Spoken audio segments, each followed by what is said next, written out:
So we have a really significant number of people we anticipate um, being a part of this meeting. So we want to give people a chance to log in, and we'll be starting soon.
We still have a few more people signing in, so we'll give them a few more minutes.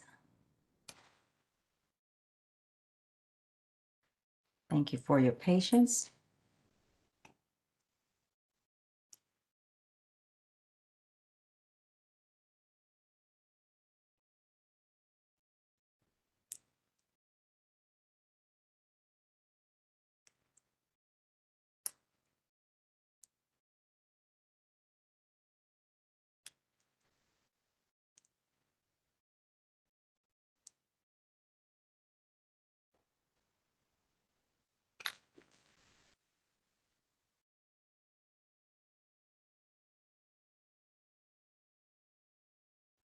Okay, we're going to go ahead and begin as we still let people into the room. Good morning to everyone. So what I want to do is give us a little bit of housekeeping, and then I'll introduce our host for the day. But if you can, remain on mute unless you are answering a question. And please put your questions in the chat moving forward, and we will respond to the chat questions appropriately. Welcome to the Rise Up, Train the Trainer Knowledge, Tools, and Skills for Creating a Respectful Workplace training session. The target audience for this session is all trainers, presenters, facilitators for the Illinois Works Pre-Apprenticeship Program. The training will be published on workNet within 72 hours, and your instructor materials will be made available on the partner guide. This session is being recorded. On behalf of our Deputy Director, Dr. Norman Ruano of the Illinois Works Pre-Apprenticeship Program and Chicago Women in Trades, we welcome you. My name is Dr. Carlita Alston. I am one of the instructional designers and professional coaches for the Illinois Works Pre-Apprenticeship Program Professional Development Team. I will be returning at the end of this presentation, at the end of your second half presentation, to provide an evaluation of our training today. So hang in there with us so we can get your feedback. And now I want to introduce you to your host for today's training, Ms. Lark Jackson, Director of Chicago Women in Trades National Center. I turn it over to you, Ms. Jackson. Thank you so much, Dr. Austin. Good morning, everyone. Thanks for joining me, especially so bright and early. I already see some familiar faces, so I feel at home already. Special shout out to my CWID family. I see Karan, Taniki. um, I'm so excited to be sharing this Rise Up resource with you all today. Just to share a bit about myself, I've been with Chicago Women in Trades for 7 years now. As Dr. Austin mentioned, I am the director for CWIT's National Center. And let me just kind of explain what that is. Essentially, the National Center is a department at Chicago Women in Trades. We work at the national level to replicate CWIT's best practices around the country. So we help different cities develop, or different industry stakeholders rather, develop women-focused pre-apprenticeship programs, like the one that we support here in Philadelphia, where I live and work. We also have an awesome initiative called our Tradeswomen Building Infrastructure Initiative, otherwise known as TBII, that works with emerging tradeswomen's groups across 6 different emerging and pre-existing tradeswomen's groups around 6 different states, to make sure that they have a seat at the table in terms of influencing the participation and retention of women on federally funded infrastructure projects. So I'm so excited to be sharing this respectful worksite training program with you all. Rise Up, it stands for Respect, Inclusion, Safety, and Equity. And we'll be exploring some of those foundational concepts throughout this presentation. I will also be transparent. This is a new curriculum for us. Chicago Women in Trades actually did not create this curriculum. It was created by another tradeswomen-led group in Seattle, Washington called ANEW. That's ANEW. And Olivia or Dr. Fumi, if you want to include the Rise Up link in the chat so folks can check it out. But we're really grateful to be able to share this resource. We really see, creating a respectful work environment as really a health and safety issue, not just for tradeswomen, but for all workers. I also want this training to really feel interactive. I know I'm not there with you all in person, but we're going to try to replicate that vibe as best as possible virtually, okay? So please feel free to put your questions in the chat. I'll be answering questions throughout the course of this presentation. And with that being said, I don't expect you all to agree with me on everything, right? In the same way that I'm hoping to share some resources with you and hopefully you see a lot of value in this training, I also want to learn from you all, right? So I want this to feel reciprocal. I want this to feel interactive.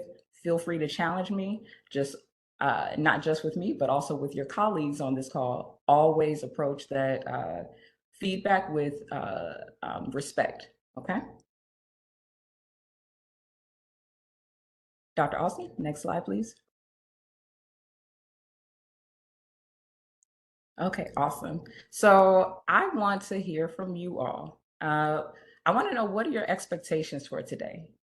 So if you want to put your responses in the chat, please feel free to do so. I also want you, as you are speaking, whether you are unmuting yourself, right, and speaking, or whether you are putting your questions in the chat, please identify your name, what program you're with, and also your pronouns. In terms of pronouns, some examples are, for instance, my pronouns are she, her. Okay, how it's an example of how you identify yourself outside of your given name. Okay. So Dr. Fumi is going to be looking through the chat. Okay. And I want to know, what are your expectations for today, as well as what is your program and how long have you specifically facilitated it?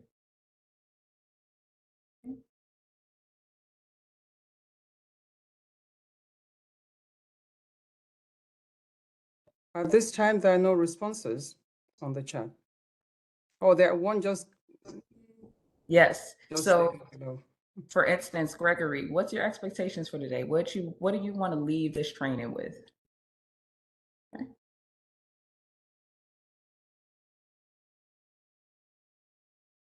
What are you even maybe hesitant about, right?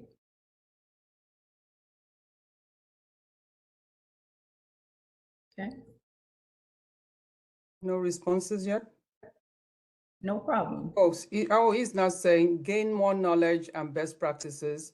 We want to learn the next steps so we can get started with our program. Awesome. Okay. Thank you. Expand skills and strategies.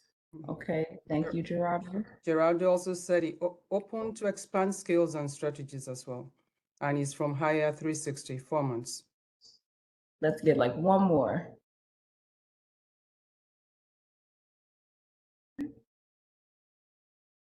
So I also want us to establish some community agreements. What I mean by that is that I really consider any training that I facilitate to be an opportunity, again, not just for you all to learn, but for me to learn. And with that being said, I want to just establish kind of some sense of like, how do we build that community, right? How do we learn from each other in a respectful way? So I started with 4. I thought it'd be good for us all to be present and open to learning. So what could that look like? For instance, that could look like us muting our phones, right? Or if you're able to, turning your phone off just so you're present in a moment. I know it's hard, y'all, but as best as possible, I really need us all to have some buy-in today, all right? Being open to learning.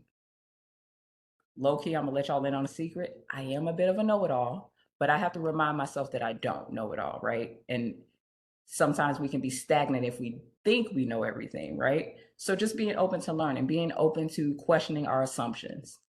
Be respectful. I'm going to turn it to you all. What does that mean? Because that could be a very loaded term, right? What does it mean what would it look like in this community of learning for us to be respectful?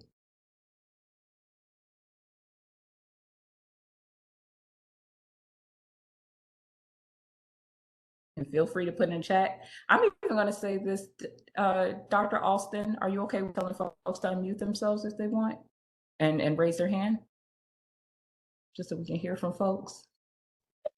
We can entertain a few. Yeah. So if you all want to, let me see. There's a raise hand feature at the bottom of your screen. It's towards when you look at the exit button, it's like the third one over. Feel free to raise your hand and then I'll call on you and you can unmute yourself.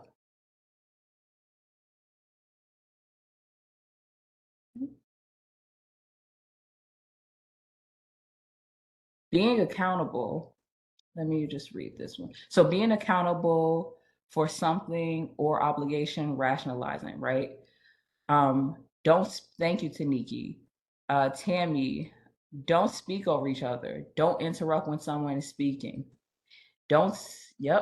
Someone else, let's see. Being respectful in the workplace means communicating politely, valuing others' opinions, recognizing boundaries, following company policies, and fostering a positive and professional environment. Tayab, I feel like you're trying to take my job. You have gone like 4 slides ahead, which is awesome. So, but yes, in the larger context of the workplace, those are great examples of what it means to be respectful. In terms of this community of learning, what are some kind of like community agreements that like some non-negotiables? I'll say this: assume best intentions, right? Sometimes it's hard to take in information or feedback that someone's giving you, right? If you are already walking into the conversation thinking that they're trying to have one up on me, or they're trying to sound smart, or whatever it may be, right? So assume best intentions when people are giving their feedback, especially if they disagree with us, right? Yeah. Tayeb is also saying that having the ability to agree to disagree professionally. Absolutely. Absolutely. Okay. Dr. Austin, we can go to the next slide now that we have our community agreements established. Okay. So what does it mean to rise up? Now, I told you what the acronym means, right? Respect, inclusion, safety, and equity. But I want to dive a bit deeper. Rise Up is a respectful workplace really campaign that's designed to focus on culture shift, right? Your workplace culture could shift for the worse, it could shift for the better, right? It could be in a period of growth somewhere in the middle, right? But it's really about making sure that your workplace is designed to support a dynamic, talented, diverse workforce, okay? So if you're saying you want the best workers, the most talented folks, that inherently is going to come with people who have different lived experiences, have different ways of problem solving, different aptitudes, right? And that's going to look diverse. We know that trainers, we know that in the context of construction, for instance, project owners, managers, team leaders really have a heavy influence on the culture of their teams and the job site. Has anyone heard that phrase, the fish rots from the head, right? The importance of having leadership that has buy-in into creating a safe and respectful workplace is important. So as you're thinking about your role as trainers, right, really think about your role as leaders. And ultimately, I would say Rise Up is frankly about maximizing or minimizing distractions and maximizing productivity. Okay. Next slide. Okay. So, respectful workplace expectations. I feel like Tayab actually is a great, their feedback is a great place to start. So I'm going to go back to their feedback.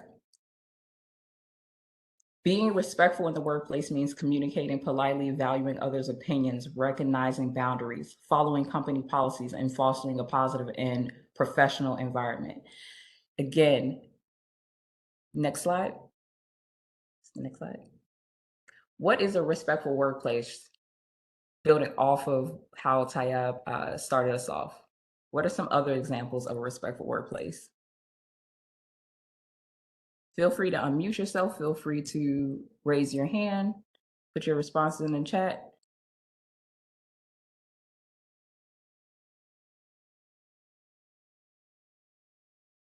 I'm hopeful that some of us have had good experiences at respectful workplaces, that we have some examples. So I have did say, Yeah, Gerardo? I'm sorry, Dr. Fleming. Yes, I was just going to say, appreciate and respect each individual's unique contribution to the organization. Gerardo, can I just dive a bit deeper? Do you have an example of what that looks like either from your lived experience or your work experience, or something you've witnessed that speaks to that? Well, as someone who served as a department chair at many institutions, one of the things you want to do is recognize that as you started off in this presentation, we as leaders don't know everything, right? So the members of our team can contribute some valuable experience and expertise, and recognizing that everybody can contribute and everybody can bring their unique insight. None of us come from the exact same background, exact same life experiences, training, professional experience. And so all that can contribute to a unique response to a certain challenge that one may be facing at work. Mm-hmm. So that what I'm really hearing from you is valuing everyone's unique talents, right? Thank you so much. I'm also seeing respectful workplace means conflict is addressed easily and everyone working for the environment is valued and treated fairly. Monique, can I respectfully push back on you? Feel free to unmute yourself. sure. Yeah. So I agree with the sentiment of this. I'm going to just disagree with one word: easily, because conflict is hard, right? And frankly, a lot of us avoid conflict because it's hard. I would, if I could just swap out that word maybe, or add a word rather. Respectful workplace means conflict is addressed um, uh, in a quick manner, right? In a intentional, time efficient manner, right? And then that makes conflict resolution a lot easier. We all have worked in work environments where it just festers, right? And those molehills become mountains, right? Like the little thing that used to annoy you, now you're ready to leave, right? Because it has not been addressed. Supportive leadership. Yes, so having buy-in from leadership. Okay. A respectful workplace is one where everyone is given equal importance, right? Regardless of their cultural or ethnic background. I would also add affirming. Have you ever been in a situation where you're giving feedback to your supervisor or to your colleagues and you just kind of feel like it's going in one ear and out the other? It's so much value in just, for instance, having that colleague or that supervisor say, okay, I hear you. So what I'm hearing from you is this. or this is the path that you suggested we need to take. That affirmation could mean a lot. It means that you are valued, right? Okay, a work environment where all employees feel valued and able to work someone in harmony, actively listening to each other. Awesome. Thank you, Taniki. Next slide, please, Dr. Austin.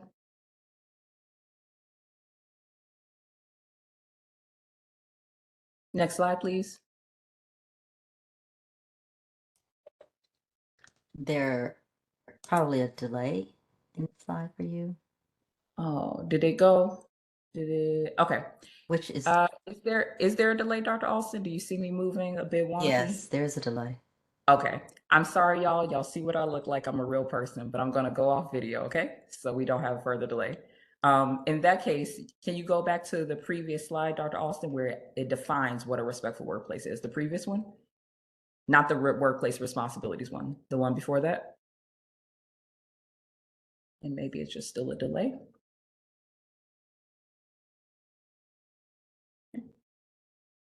Dr. Austin, yep, okay. So this is the, when you go to the definition of what a respectful workplace is, next one, maybe next one, yes. Okay, a respectful workplace is one where all employees are treated fairly, difference is acknowledged and valued. Communication is open and civil. Conflict is addressed early and there's a culture of empowerment. Okay. Next, previous slide, actually, Dr. Austin.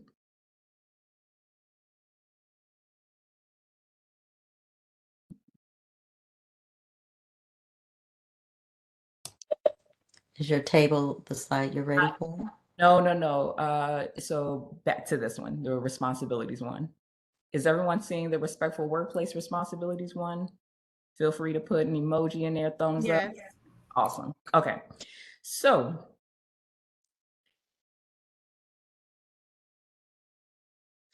when we are looking at the respectful workplace responsibilities, this is really itemized thinking about as an organization, as a supervisor. And really, I want you all to think about your role as a supervisor in this context, right? And your trainees as the workers.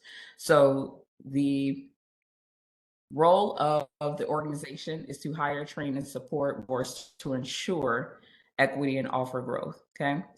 The supervisors providing training to meet standard and guide and mentor staff development. So that's really your role, if you think about that middle column, right?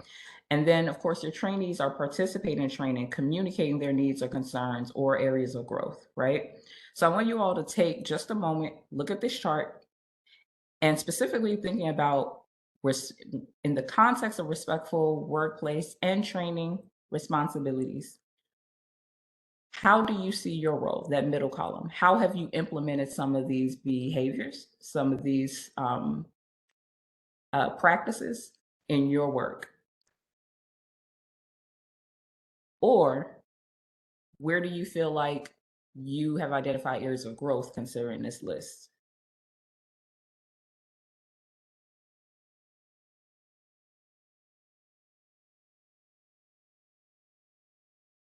And Dr. Fumi, I'm going to also be monitoring the chat with you. Yes, I see nothing on the chat at this time.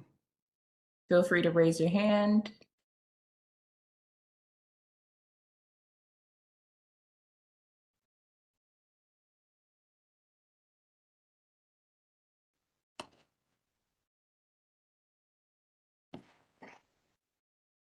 Raise your hand.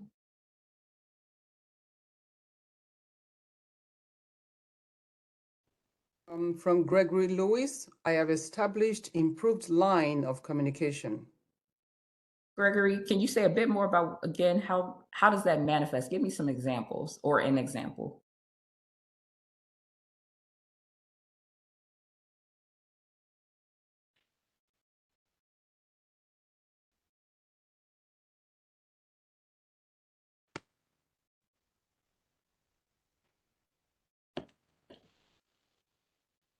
Gregory, would you like to elaborate? Feel free to unmute yourself if you would. Yes, ma'am. What was the question? I'm sorry. So you said, I have established improved line of communication. Can you give me just an example of what that looks like for you? Yes, ma'am. Just providing clear expectations to the entire team and objectives on what we want to accomplish on a day-to-day basis, and also including like a forecast ahead. So now everybody's running on the same page. We know exactly where we're going to be, what we're doing when we get there, and accomplishing that goal. Thank you. So I'm hearing from you establishing standards, right, that can be used across the board, right? So that everyone has a clear understanding, everyone is held to that same standard. And then also just making sure you're communicating that effectively, whether it's like verbal, whether it's reinforced with a written policy, right? Any other examples of how you all are really implementing that second column?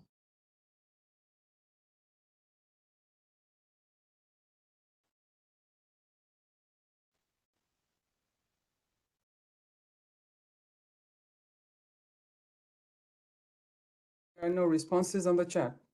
No problem. So I'll give you an example just from my team, right? So I'm consistently thinking about how do we do a better job of onboarding, right? How do we make sure that our team has the foundational skill set to be able to do this work that we do at the National Center, right? So providing trainings on best practices in outreach, recruitment, assessment and training and retention of women in the trade. So everyone, regardless of their role at the National Center, has a clear understanding of that. Thinking about building out or standardizing policies, right? Operationalizing policies, right? This is how we do reimbursements, for instance, right? Just quick examples. But as we go along, I'm expecting that, you know, kind of some of the juices will get to flowing in terms of how you all really see your role in creating a respectful workplace and training environment. We can go to the next slide, Dr. Austin. So we're going to spend 15 minutes. And I want you all each, you know, we have a big group, but I want you all on a sheet of paper to write down how do you contribute to a respectful training and workplace environment. So I really want you to think about your unique role. And then again, how do you actually foster that respectful work environment and training environment for your team?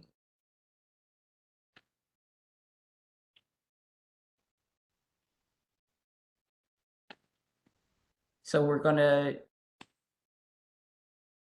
spend 10 minutes, but then I want to hear from the group as a whole. We're going to report out.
Maybe we'll, you know what, let's actually give it 5 minutes instead. And what I would like to do is to do what I call a round robin, everyone.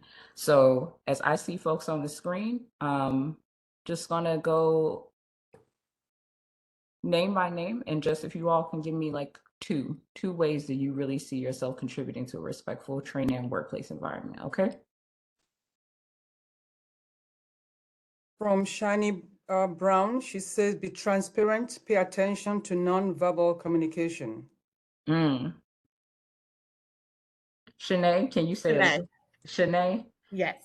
Hey, Shanae, can you Hey. can you say a bit more about, in particular, the part about transparency? Just particularly being open-minded to understanding what the other person is saying, not passing any judgment, just being, transparent, having the safety of allowing that individual to may possibly speak to you, and having an understanding before, like I said, before judgment. Mm-hmm.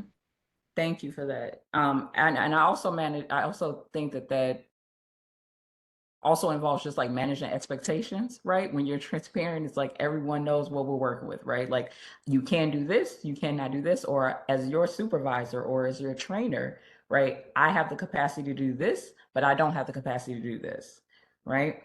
And then paying attention to nonverbal communication, right? When someone's uncomfortable, when someone's nervous, right? Just really being in tune. I think that's super important. Foster open communication, encourage a speak up culture where employees feel heard. So we'll get into that concept of speak up culture towards the end when we talk about bystander intervention. Regularly engaging with teams through town halls, feedback, surveys, getting anonymous feedback, doing check-ins, being willing to adjust, right? If as you receive more feedback from your team, all of that's really important.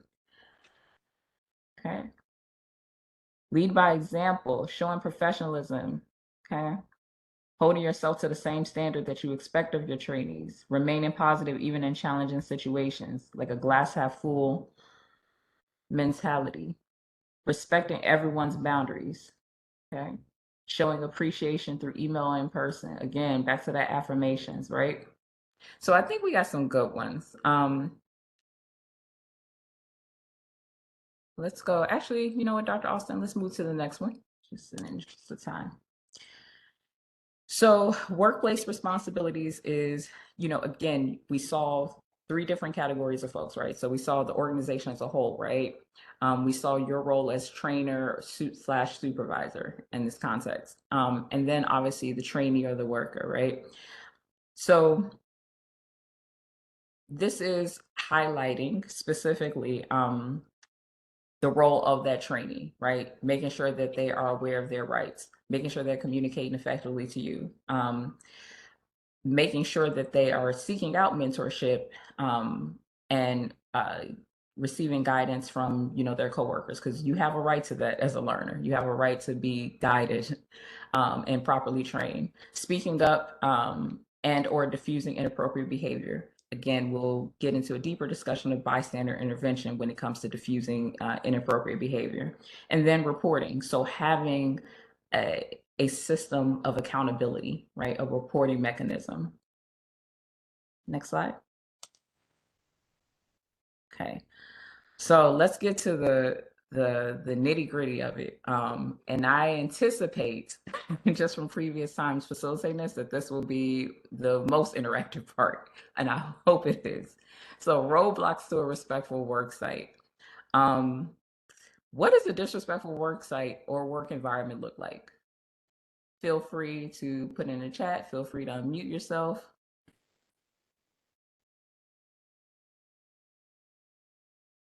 Aaron King says positive communication, having clear, comprehensive expectations and ask for questions. Okay, and that's when we're talking about a respectful work site, though. But what does a disrespectful work environment look like? Unprofessional language. Yeah, absolutely. And also understanding that language can evolve, right? What may have been considered respectful decades ago is not respectful today, and being willing to evolve. Showing up late, yes, inconveniencing others, right?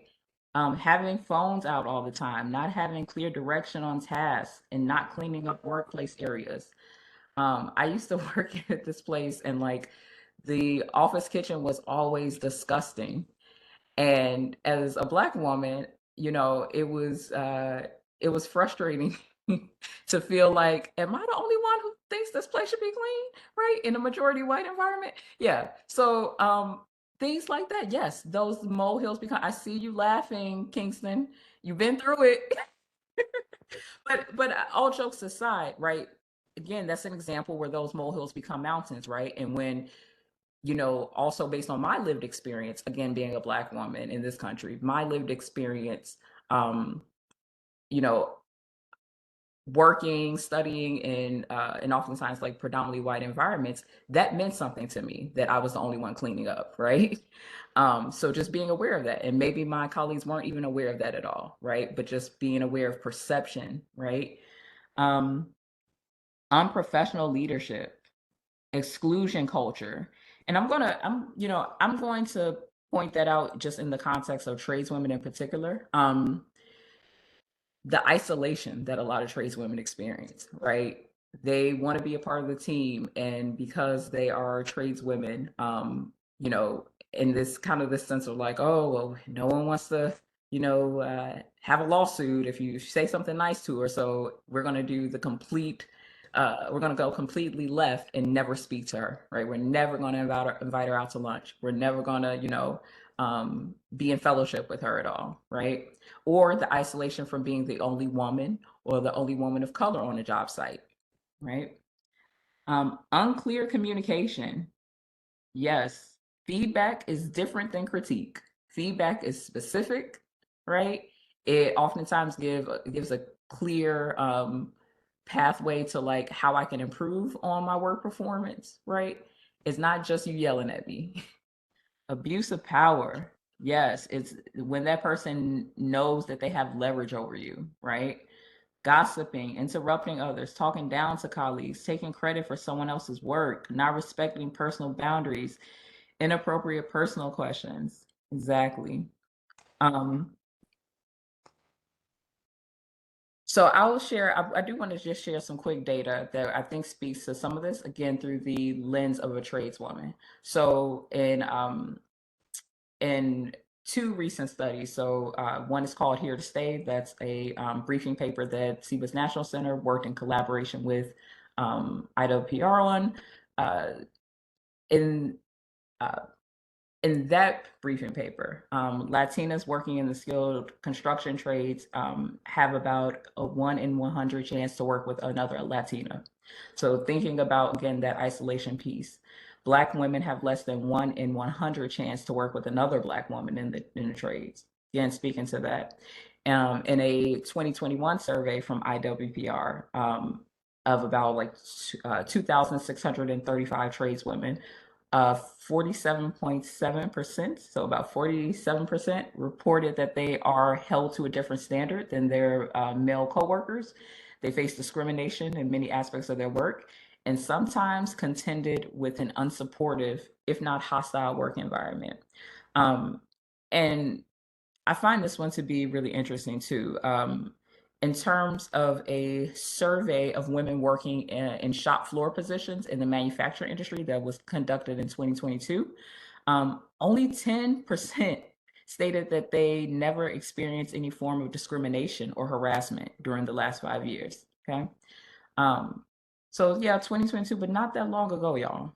So again, only 10% said they haven't experienced that. Any other roadblocks to a respectful work site that folks want to put either in the chat or unmute yourself?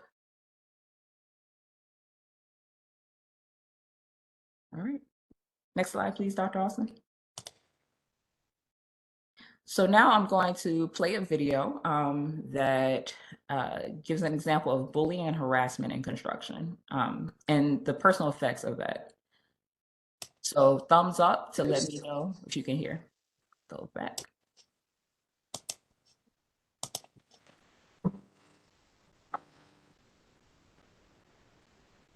Morning. Where are you going? I'm picking up the propane meters. Is it left or right? What, do I look like dispatch? Don't they tell you guys anything? Yeah, they gave me the location. And you're here. I think it truly often starts as innocent teasing. Okay, seriously, is it left or right? Oh, look at that.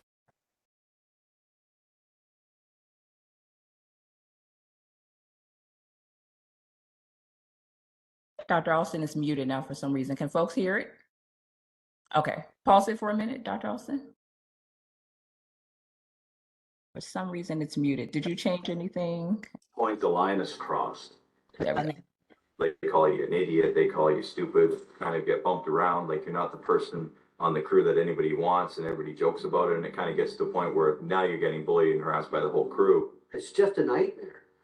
because it's not that they don't want you there, is that they want to have some fun at your expense. They want you to sweat. They want to see you make mistakes. They want to see all of that stuff happen, and it's for their entertainment. What's said escalates each time, and each worker tries to outdo what the last guy said to whoever the target is.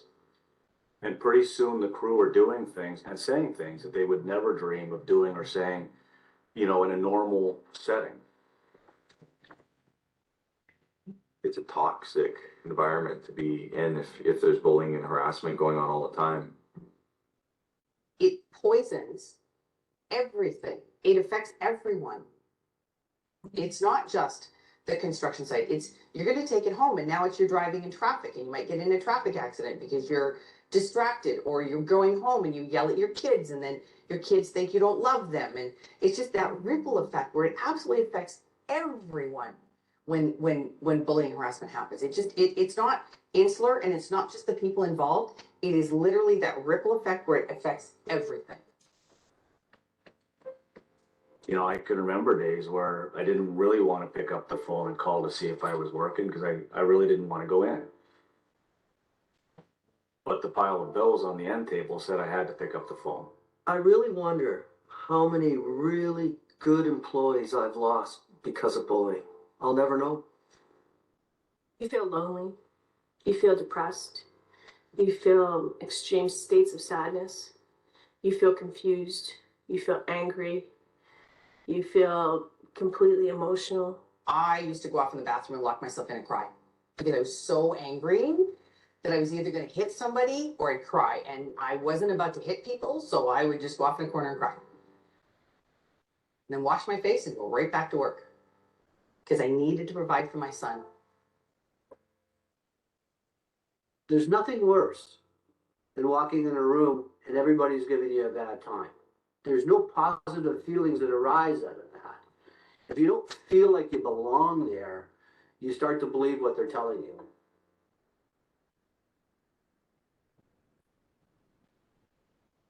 You may not like the people that you work with, but you have to maintain a certain type of professionalism. I teach the girls to look at these guys and say, would you like it if somebody said that to your daughter? Would you like it if somebody said that to your wife?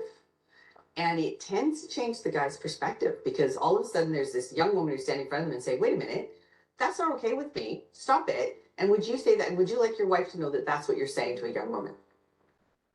It's harassment. Really, because, the next person beside them, they'll treat completely different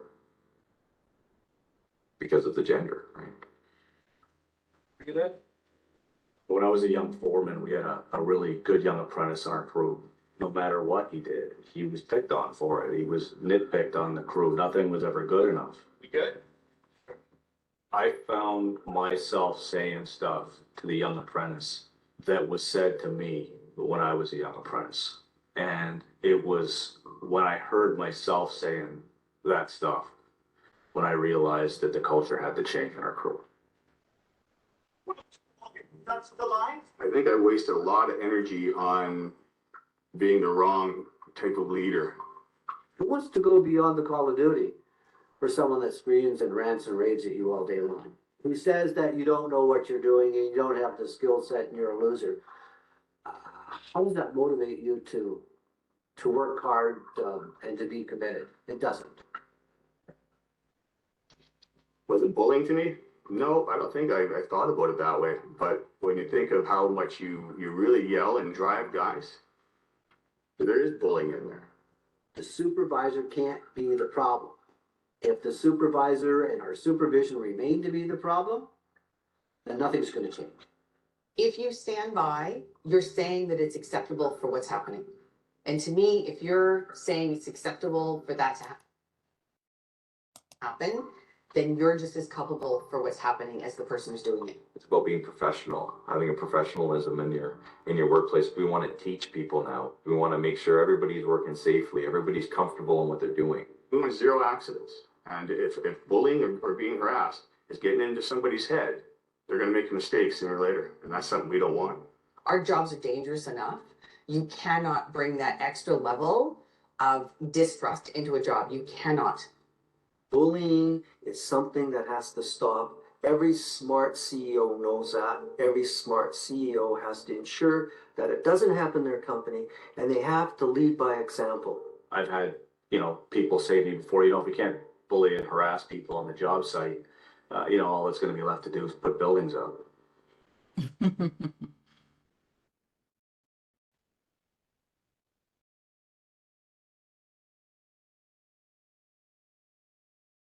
Thank you so much, Dr. Austin.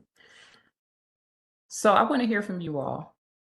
What were the themes that you noticed in that video? There are at least 3 that jumped out at me, but I want to give you all the floor, either in the chat or feel free to raise your hand, and then I'll call on you to unmute yourself. Pain, pain, pain. Yes, pain.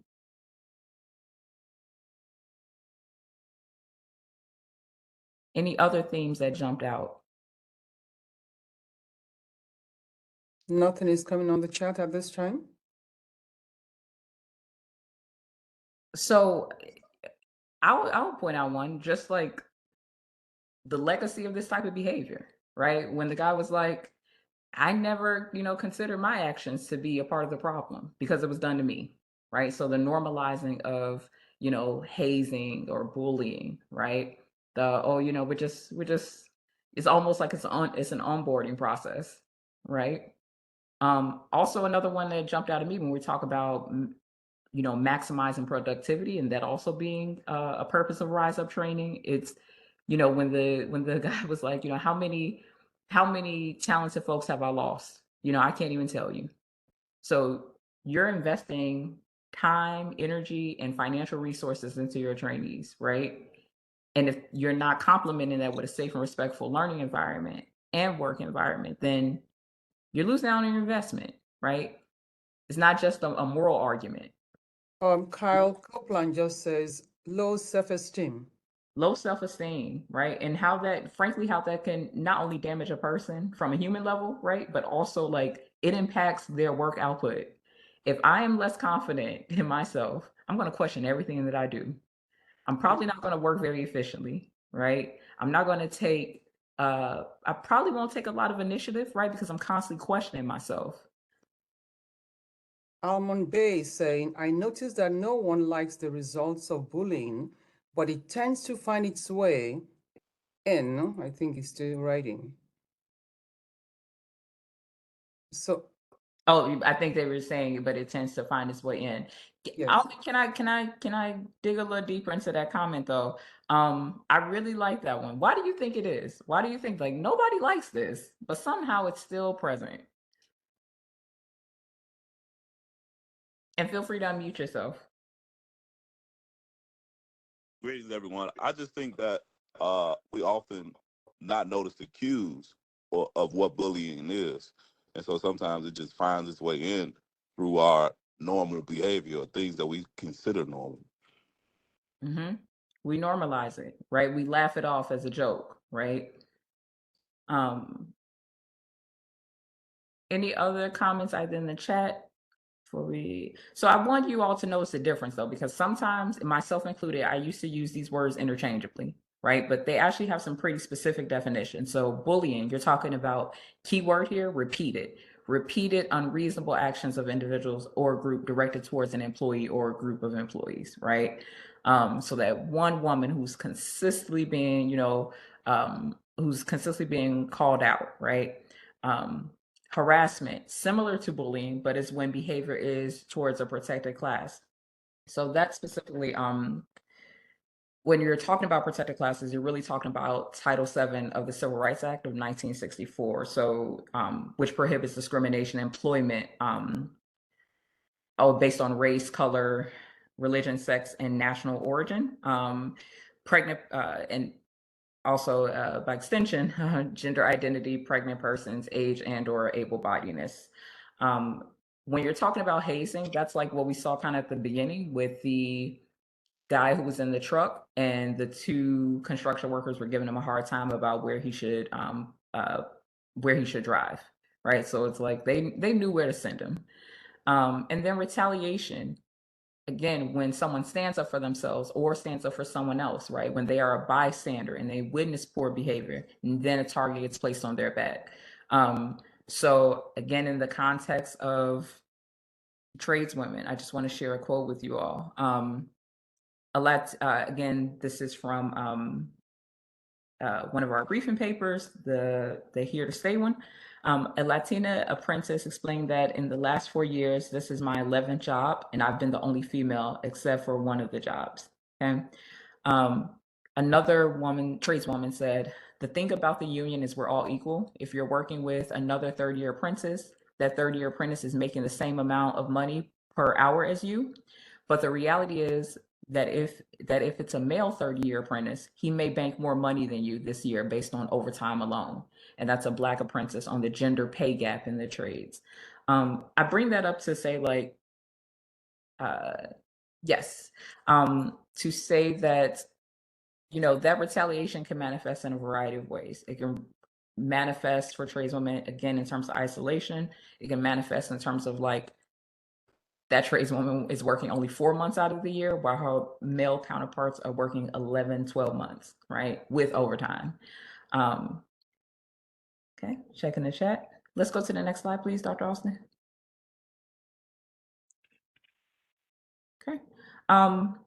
Actually, before I get into this, I want to say, just again, to put a fine point on this, when we're talking about harassment, bullying, and hazing, like, just some concrete examples, like it could be using racially derogatory words, phrases, epithets, again, humiliating initiation practices, right?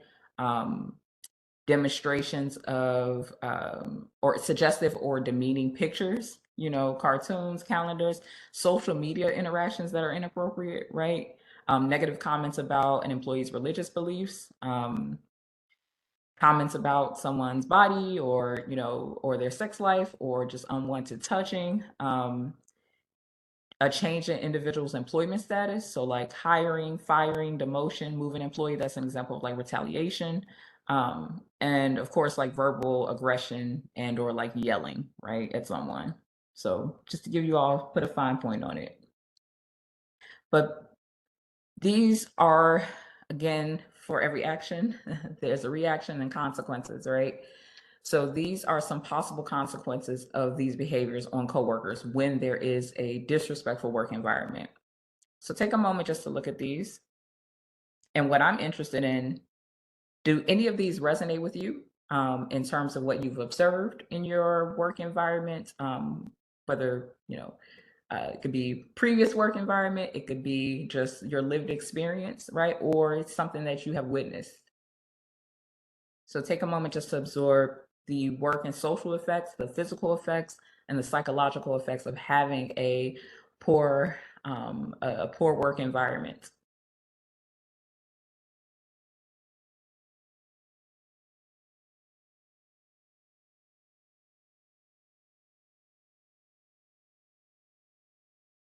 What's not listed here also? Because there are a few things that aren't listed.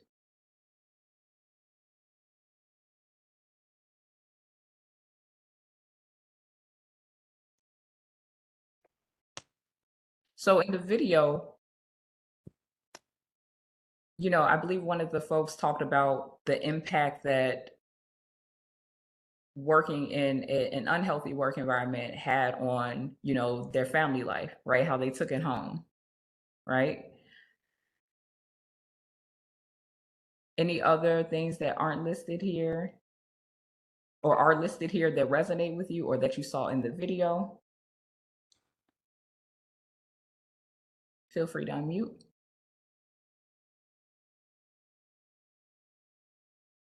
Feel free to raise your hand or unmute, or to use the chat. What's not listed here?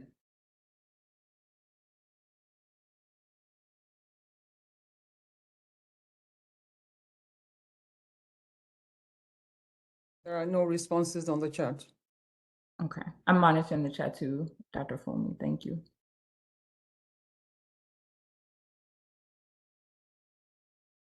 Oh, no problem, Tammy.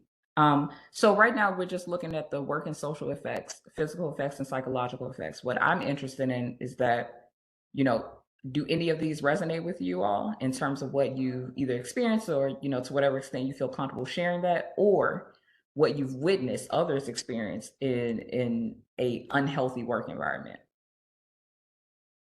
Teachers have high turnover, often due to bullying from parents. Creates a hostile work creates a hostile work environment. Speaking as a former educator, absolutely. Withdrawal, yep.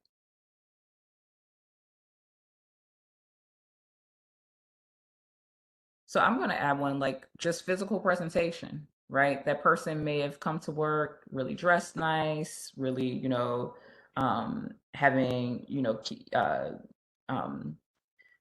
being really professional, right? And then you slowly may start to see them dress differently, right? They may not be taking care of themselves as they once were, right?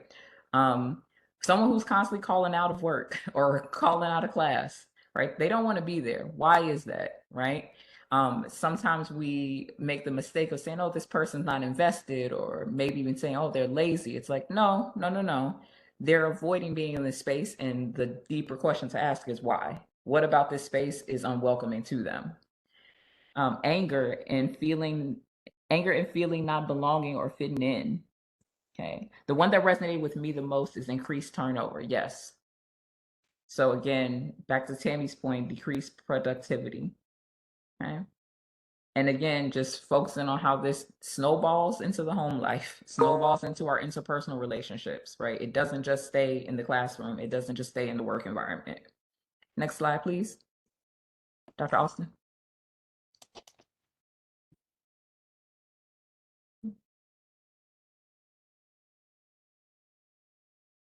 Okay. So now that we understand, we have a definition, right, of what a respectful work environment is. We have some clear examples on what a unhealthy work environment looks like. Now we want to really focus on about building awareness. So, and this really starts with like an understanding of the complexities of who we are as humans, why we do or say the things we do or say. So we'll just use this as an opportunity to dive into how we think and how what we say might impact others. Okay, next slide.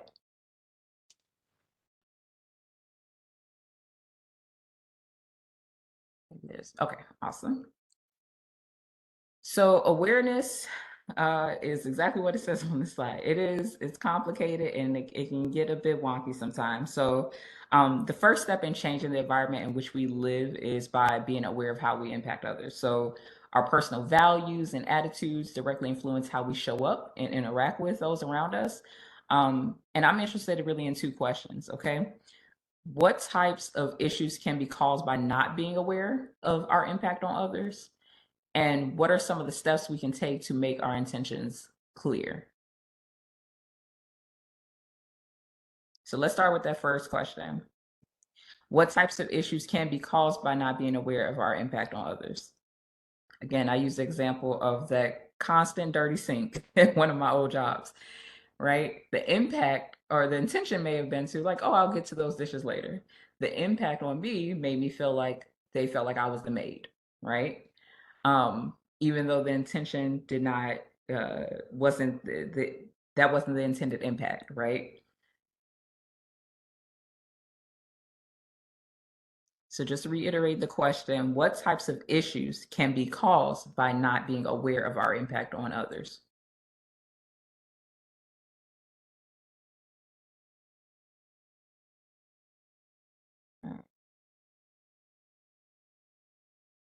Karan, I don't know if this is your response to the previous question, but I do think it's applicable. Panic attacks, anxiety, someone not working efficiently because they are dealing with like mental health traumas, right? Based on a unhealthy work environment. It was to the last one, and yes, I agree with you. It fits this one too. Thank you, Karan. Resentment. Yeah. So I'm going to introduce a new term that's not going to be addressed in this training, but the term microaggressions. So this idea of when molehills, like small things, just keep building up over time and they become mountains, right? I'll give you an example. Like throughout, and I'm sure, I'm sure a lot of people of color in particular this resonates with them, but you know, uh, going to schools in predominantly white spaces, right? Being constantly told, "Oh, you speak really well," or "You present really well," right? That is a microaggression, right?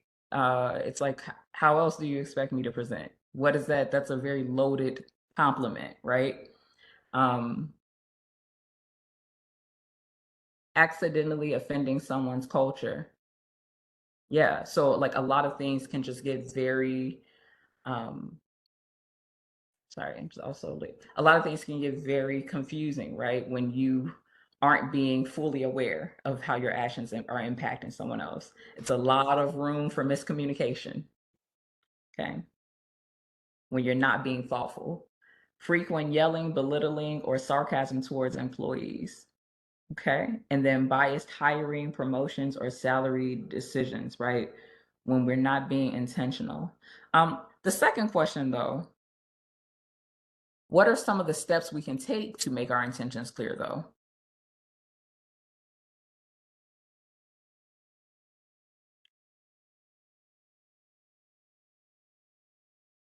I'll use an example from Lita's last point. So biased hiring, promotions, or salary decisions, right? Years ago, right, when I was focused on how do we build out the National Center team, right? To check my own internal biases, right? As a Black woman, knowing that just based on my lived experience, based on culturally, like who I connect with, right? Knowing that I had an affinity towards Black women, knowing that I trust them, knowing that that implicit bias that may exist for me could be real. I felt like I needed to be able to check that, right? In terms of the hiring process, right? So that my eyes aren't the only ones on those applications, right? My eyes aren't the only ones on the folks that we were interviewing with. So I was very intentional in making sure that we had a very fair and balanced interview process, a very fair and balanced application review process, and really just checking in with my colleagues to see what were their, what were some of the best practices that they have also employed to create a fair and balanced hiring process, right? And so that was a way, again, for me to make sure that my I was being aware of my actions, right? Being aware of any implicit bias that I might have, to make sure that the impact of that was that we are getting a diverse talent pool, right? That is not just who Lark feels an affinity towards. Does that make sense? Have written, pre-established, and observable procedures and policies. Exactly. Okay. And even in that process, we still hired talented Black women. We have talented white women on our team, right? We have talented Latinas on our team, right? So it's an example of like, you can still check your actions, right? To make sure that you're going to have your intended impact, right? And it's okay to even just check our own egos, frankly, right? And how we go about doing things to make sure we have a positive impact. Sorry, I'm still reading. Have written, sorry, I think if you're open and create trust between the employees, they know that you have good intentions and mean well. Yes. But I think it's also even, yes, Nia, that's a good starting point. And I would just like to add that like our actions have to also exhibit that, Nia. But yes, you're right. Okay. Next slide, please. Dr. Austin. All right, so intention versus impact. Who in here has heard that term, the road to hell is paved with good intentions? Thumbs up. So intent versus impact. This is two key concepts I think is super, indeed. Thank you, Alman. So when we're talking about intent, it's again what we meant to or wanted to happen. The impact is how the action impacts others. Does anyone have any example of when your intent did not match up with your impact?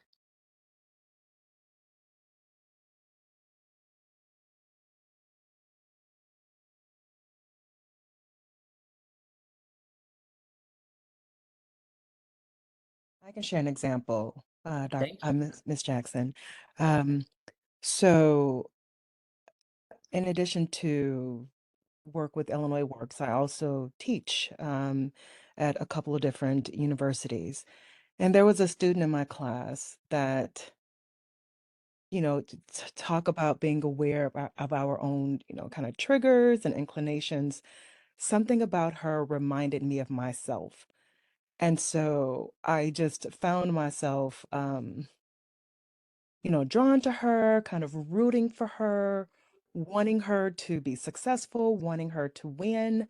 And as a byproduct of that, I would give her more feedback than I gave other students, but not because I was disappointed in her, but because I saw the potential in her. And I was really unintentionally pushing her harder than I was pushing others. And what on my part was an intention to help her fulfill her potential and bring out the best in her actually made her feel targeted, and that I was singling her out in a way that was negative instead of positive. And then the byproduct of that is that she ended up dropping the class. And I was heartbroken and really had to, uh, you know, do a self check because my intention was to give her more, I was giving her more attention than others. But her perception is that I was being harsher on her. But it really was, I just saw so much more in her. Mhm. And so I had one intention, and it ended up being the complete opposite impact. Thank you for sharing that, Gia. Um, that happens, but I think the important part is that what I'm hearing from you is like you checked yourself, right? You checked your behavior and you identified the an area of growth, right? A lot of folks don't do that, so I do want to give you kudos for doing that. Um, you know, I'll give you an example from an apprenticeship standpoint. You know, when I see some apprenticeship programs and they're listing requirements on the application that they know they're actually going to teach within their apprenticeship. You know, for instance, like why would you have, hey, in order to come to this apprenticeship program, you need to, you know, recognize tools. It's like, no, you're going to teach that person like tool identification, right? Or I know we may see this a lot, you know, on Indeed. It's like you must be able to lift X amount of pounds. But if that person's not going to be doing that in their work, right? Is it relevant to have on that application? Are you further marginalized and otherwise like dynamic, diverse talent pool, right? Are you further discouraging them from coming to you by having this requirement that is not relevant, right? So again, you can't say you want the most talented folks, the folks that are going to have the best skill sets and aptitudes, and then put up barriers to them coming in, right? That are not even relevant, are not even relevant to the application process. I'll give you another example, you know, and again, uh, from apprenticeship lens, right? You cannot say that you want to recruit more women to your apprenticeship program and then simultaneously have 6 white men interview all candidates. Why might that be a disconnect between your intention and the impact? Why might those two might not be in alignment in that scenario?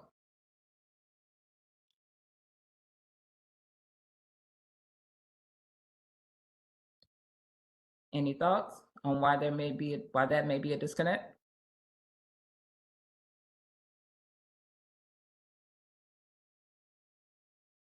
Well, I'll tell you, that woman is not seeing herself reflected in that interview process at all, right? Um, the interview process was already inherently intimidating. And then now I'm sitting in front of a group of people who I cannot see myself, I don't see myself reflected in, right? And then I look at the recruitment materials or the outreach materials, and I'm only seeing men on those flyers. Again, I don't see myself reflected here. Is this a place for me, right? Even if the intention is to bring in that woman to that apprenticeship program, the impact is something different. Next slide, please, Dr. Austin. Okay. I really like this graphic, and I hope you all do too. I know that, again, language evolves. I think it's important for us to have an understanding of the language, right? So there's two words here, equality and equity, but there's also two graphics. And the two graphics are supposed to be explaining the difference between the two. So I want you all just to take a look at both images, tell me what's different, and I want to have like a mini discussion about it. So just take like literally 2 minutes, look at the differences, and tell me what you think.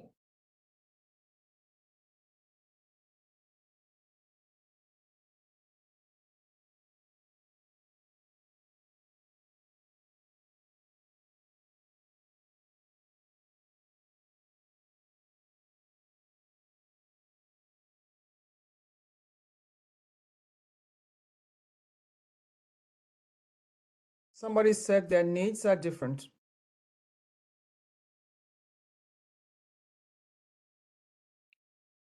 Hello, Almond Bay said their needs are different. And Geraldo Castillo says all can see in the second picture. No one is left.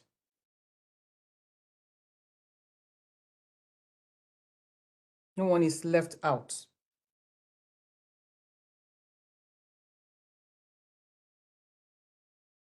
Any other feedback? Hey, Lark, this is Sandra. I put something on the chat, but I'm going to elaborate. For the equality, they're all standing on one wooden board, as you can see, so not everybody can see. For the equity, you could tell that they made it's the same fence and whatnot, but they made it so everybody can see using the wooden boards. Absolutely. So the goal is what? For everyone to see. You're exactly right, Sandra. And on the left, we see that everyone can see. On the right, we're seeing as there are more blocks being added, everyone can see. And this idea is this. It actually, again, let me give you, I have to think in terms of microcosmic examples, okay? So when we're thinking about apprenticeship programs, for instance, right? It's not enough to say, hey, we treat everyone the same. Because actually, historically, a lot of apprenticeship programs have not treated everyone the same, right? They've only featured men on the outreach and recruitment materials. They've only, recruited talent from the FBI, right? So that's the fathers, the brothers, and the in-laws, right? So they haven't actually treated everyone the same. In order for there to be equity, right? It's important to realize the historical inequities, right, that have happened, right? Groups that have not gained equal access to career opportunities, and to level the playing field. So it is not sufficient to say we treat everyone the same. You will have to go out into communities that have, again, historically not been brought in to those career opportunities. You should be going to, food pantries, to women's shelters, right? Domestic violence shelters, for instance, childcare facilities, going to like gender specific sports recreational leagues, right? So like softball leagues, right? Basketball leagues, thinking outside of the box, right? Recruiting from different community events like pride parades, right? Libraries, right? But it's really about leveling that playing field so that you see the person in the middle got a second block, because again, historically, they have not been engaged, right? So maybe it's hey, we need to do some career education and outreach. We need to feature that woman on that outreach and recruitment template. We need to have a pre-apprenticeship program that is women focused, that will introduce, again, a population that has historically not been brought into this industry, not been encouraged to join this industry. We need to create some foundational learning for them, again, as a pipeline to get them into the trades. And then, of course, you see the person on the far right with the yellow body, right? They have 3 blocks, right? I would argue that what justice would look like is if there was no barrier at all, if there was no fence. Okay, so if we didn't and that's me living in a perfect world, right? Where everyone can just see from whatever vantage point that they're at because there is no fence, there is no barrier.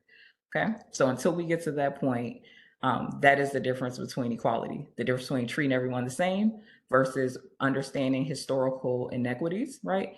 And adjusting to meet your intended goal, which is to get the most talented workforce as possible. Okay. All right, next slide, please.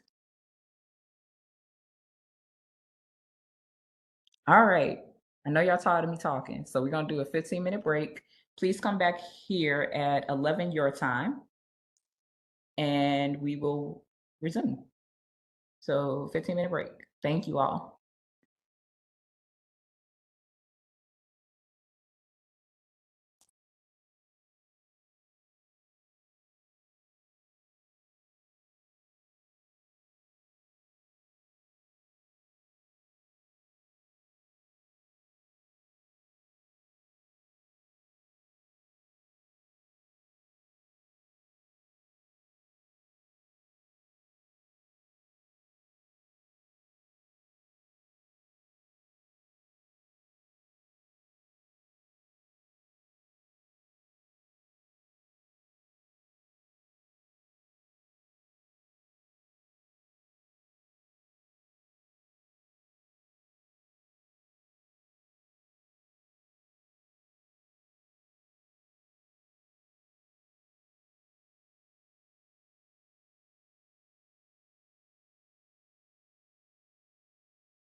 Okay, welcome back, everyone. Is everyone back? Yes. Yes. Awesome. Okay.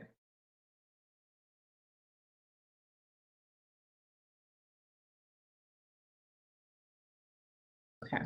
So we're going to get into some additional foundational concepts. You've heard me mention this one earlier, implicit or otherwise known as subconscious bias, right? When I was talking about just checking my own in our hiring process. But this specifically refers to the attitudes or stereotypes that we may not even be aware of sometimes, right?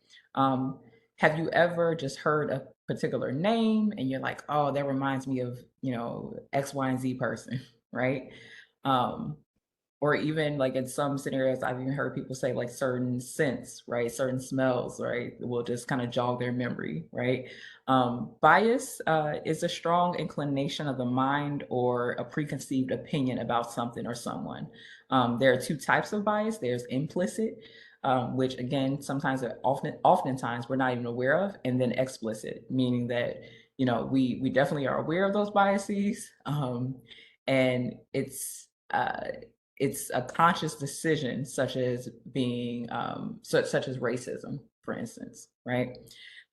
So implicit bias is really something that we naturally do as human. It's that part of the brain that many researchers believe is like, again, beyond our direct control. And implicit bias can be either positive or negative, right? So not all implicit bias is necessarily a bad thing. The important thing to highlight here is that we all do have implicit biases, okay? And these implicit biases may not necessarily align with our declared beliefs, but that's why it's important to, again, to be able to check those biases, right? To really interrogate them within ourselves. Does anyone have any examples of what an implicit bias looks like, either, again, in your own lived experience or, just even in conversations that you've had with folks about their own implicit biases? Feel free to put in the chat or to put your hand up and then speak.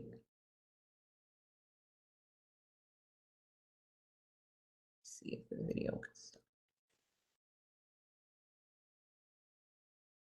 I'm going to try to redo my video.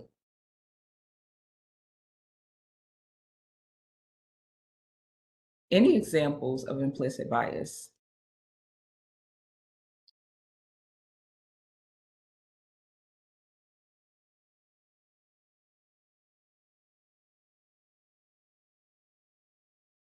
So back to the name example. Has anyone ever heard of this practice, or the study rather, where a person has, sorry, I see Tammy has something. Tammy, can you say a bit more about that before I speak?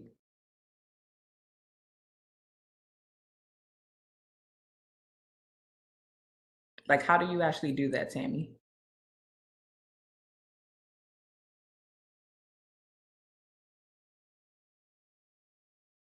Feel free to unmute yourself. Self-check yourself. Yes, self-check yourself. So I'm interested in, like, how do you do that? Like, what does that look like in a tangible sense?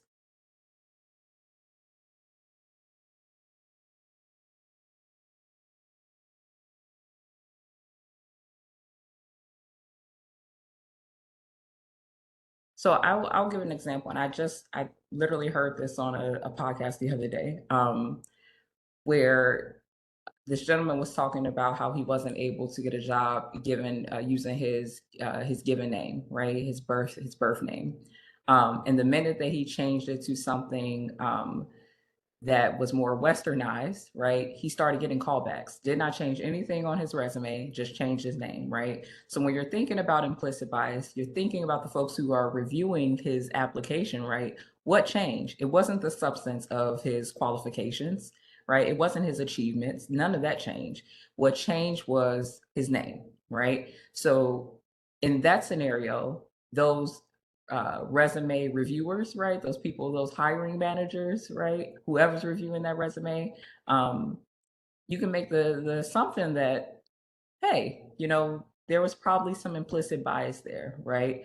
And again, just to clarify, there have been a lot of studies that have been done on this where folks will send out their resumes using their given name, maybe having culturally identifiable names, right? And they send out those resumes, same qualifications, never get a call back. They change the name, send those same resumes to the same employers, and they get callbacks. So no problem, Tammy. You said your example is being more mindful of how you interact with others. Yes, right? So again, check your ego. Dr. Joseph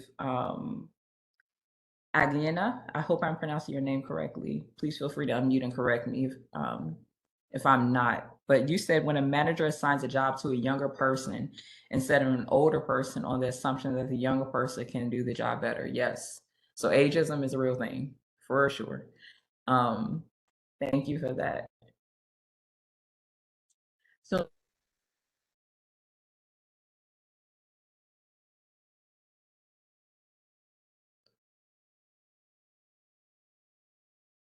there's a delay. Next slide, please. Did the slide change? If not, I'll go off video because maybe there's a delay on my end.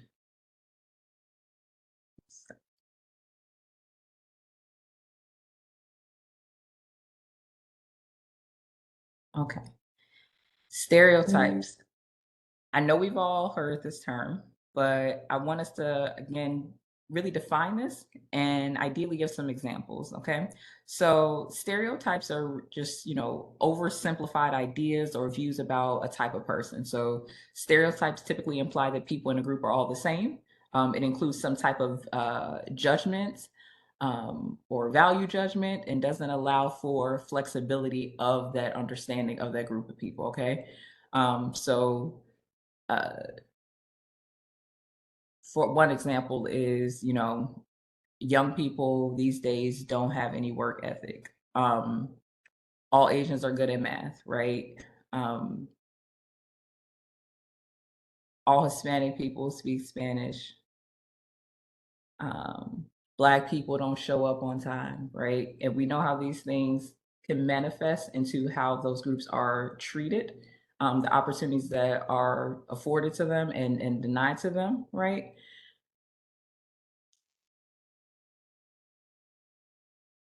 See, just monitoring the chat as well. Okay. Next slide, please.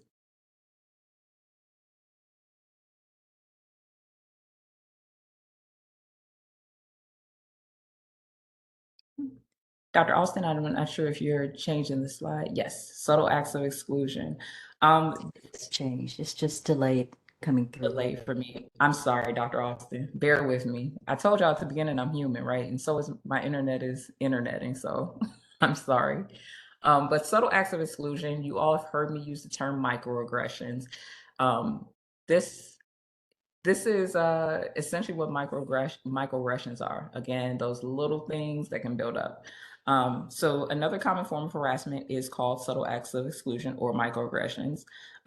These are often unintentional. So I'll give you an example from the perspective of tradeswomen. What I often hear is from especially journey level tradeswomen is when they walk onto a job site as journey level workers, so they are experts in their craft, they are still being assumed and referred to as apprentices.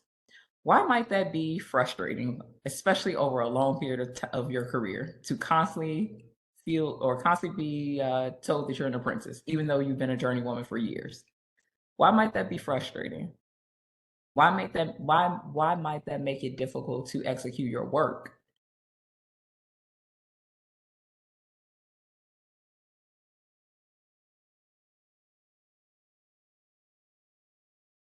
Respect earned is not given. Say a bit more. I'm not sure I understand that, Gerardo. Can you break that Well, down if for you me? have experience, you have expertise, then there's a certain level of appreciation and respect that your contribution should inherit. and you've earned that, right? That's not like common respect we give to everyone. It's a status respect of, hard work ethics and acquiring the skills and the expertise needed to do your job. So that person earned a certain level of respect, and it's not being given. It's being underappreciated. Absolutely. Thank you. Thank you for clarifying. Exactly. It's that sense of constantly having to reprove yourself in ways that, your male counterparts don't have to, right? And again, the key that the key point that always sticks out to me is like, imagine experiencing that for years. At a certain point, you're going to reach a breaking point. You're going to be frustrated. Your worker morale is going to be lowered. Tammy, it's also a form of belittling. Yeah, it's a form of uh,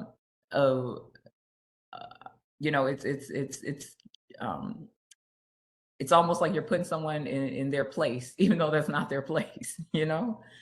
And Monique, the question was, I was just giving an example of what a microaggression that tradeswomen have told me that they experienced. That was it. Next slide.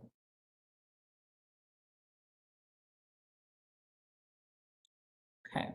So this is, again, I always think it's helpful to reiterate, it is unlawful to harass a person because of that person's race or color, right? Specifically, I went through protected classes earlier, but again, when we're talking about federal laws against discrimination, it's not just Title VII of the Civil Rights Act of 1964. It's also the Americans with Disabilities Act. So some of you may have heard the ADA, right?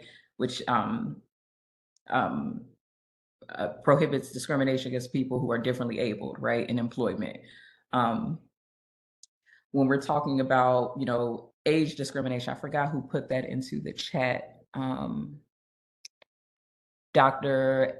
Agenia, when you're talking about discrimination against people who are, 40 and up, right? Next slide, please. Types of harassment. Okay, so there are various forms of harassment. There's sexual harassment, which I will give examples of 4. And there's also gender-based harassment. So sexual harassment is defined as unwelcome sexual advances, requests for sexual favors, and other verbal or physical conduct of a sexual nature. Gender-based harassment is unwelcome conduct based on an individual's actual or perceived gender, okay? Next slide, I'm gonna go into, actually, let's go back to that one. Let's go back to the previous one. I'm sorry about that, Dr. Austin.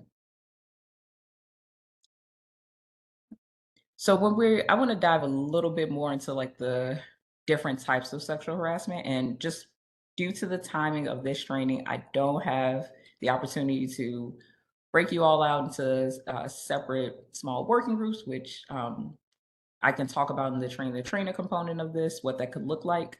But I do want to at least speak to these 4, okay? So there's quid pro quo, so harassment by a supervisor, a superintendent, or other person in authority. You may have heard that term before in the news. And in quid pro quo harassment, the harasser demands a sexual favor in return for the victim. In return, the victim keeps the job, keeps a promotion, good assignments, and other job-related benefits, okay? So again, just so you're aware of what that term means if you've heard it, okay? Hostile work environment is harassment by a coworker that is unwanted and repeated. Sexual favoritism in this type of harassment. Supervisors reward only those employees who give into their sexual demands. Other employees denied good training assignments or laid off can claim that they're at a disadvantage by not giving in.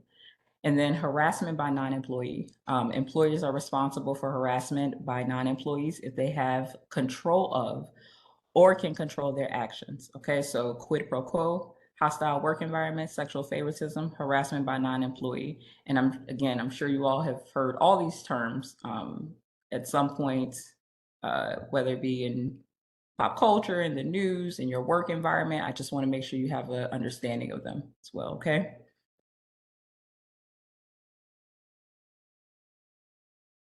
Next slide, please. Examples of potentially problematic terms. So this is meshing the microaggressions part with this conversation that we had about equality and equity. And so when we're talking about some of these terms are like well-intentioned too. Let me be clear. When we're talking about assuming best intentions, not everyone is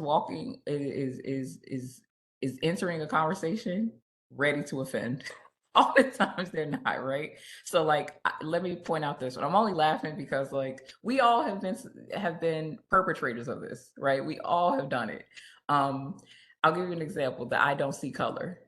That is the one that when people say it, I think they genuinely are coming from a good place, or they want to come from a good place. They want to let you know, hey, I'm a safe person for you to talk to, for you to connect with. Why might that term potentially be problematic, even if it's well-intentioned? What might it ignore?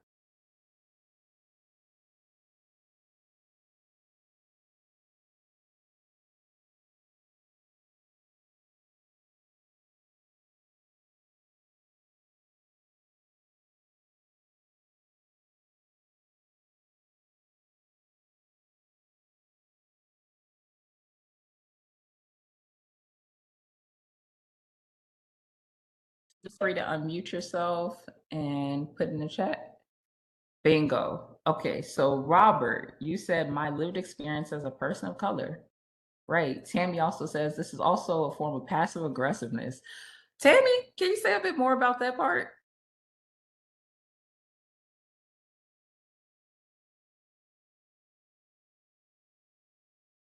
If you feel comfortable, you can put in the chat as well. Or Robert, if you want to expand on what you were saying.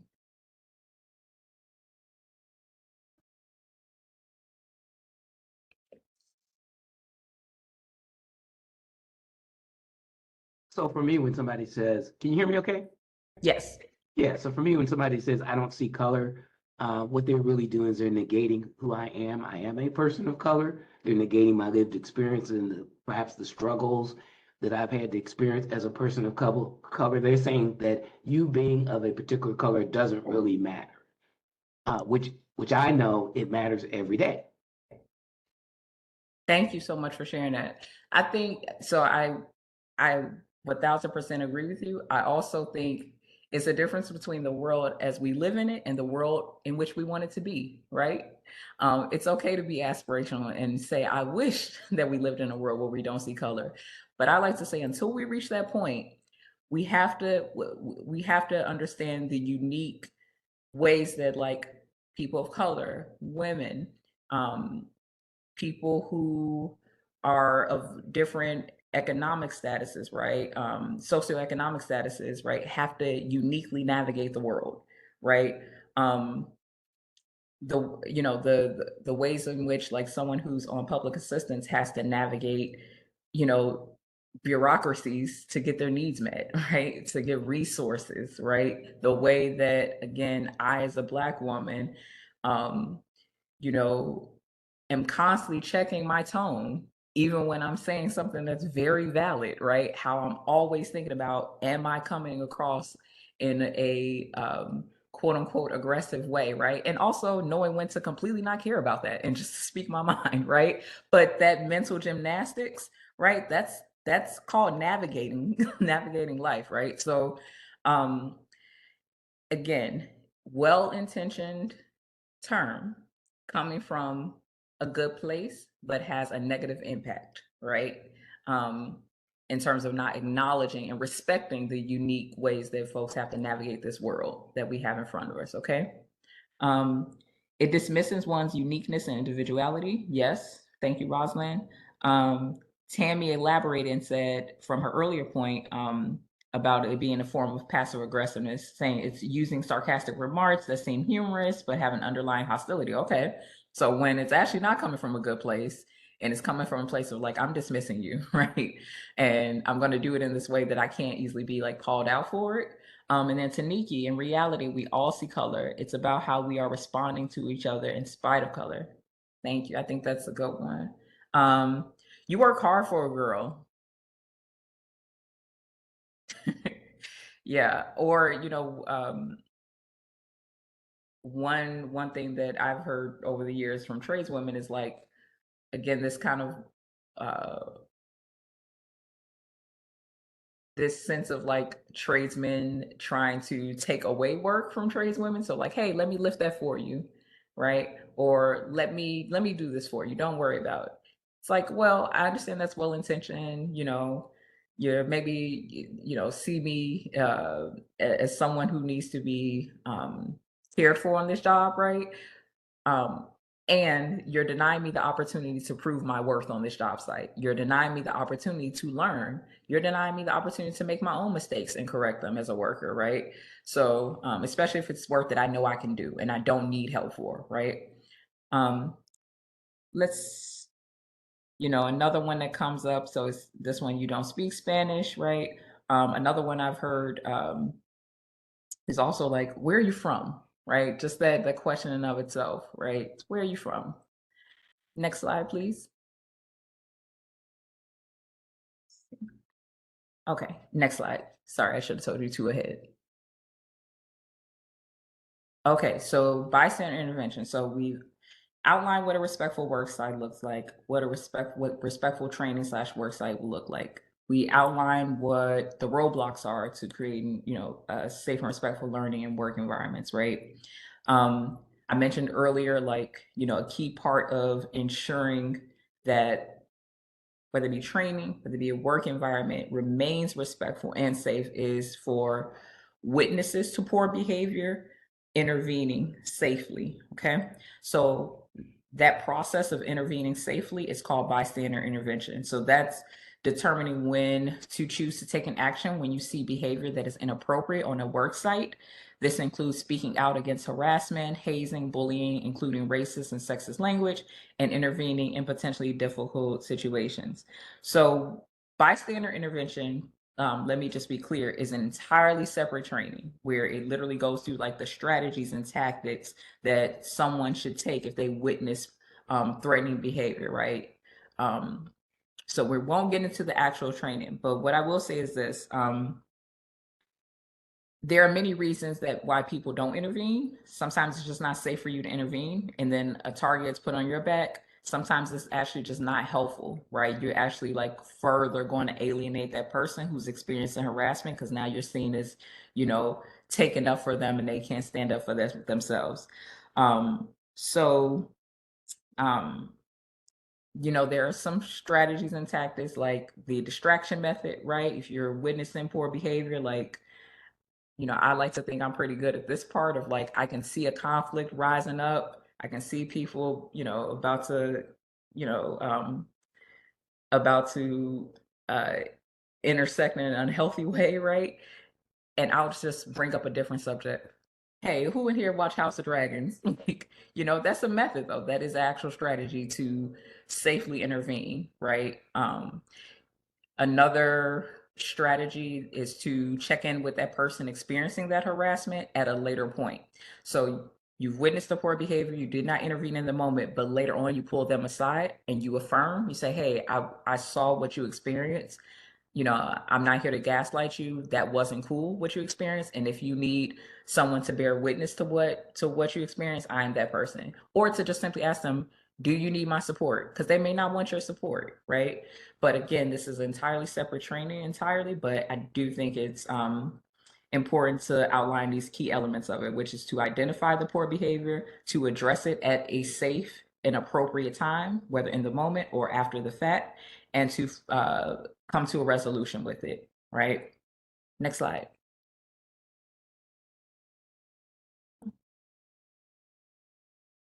And you know what, Dr. Austin, keep it here.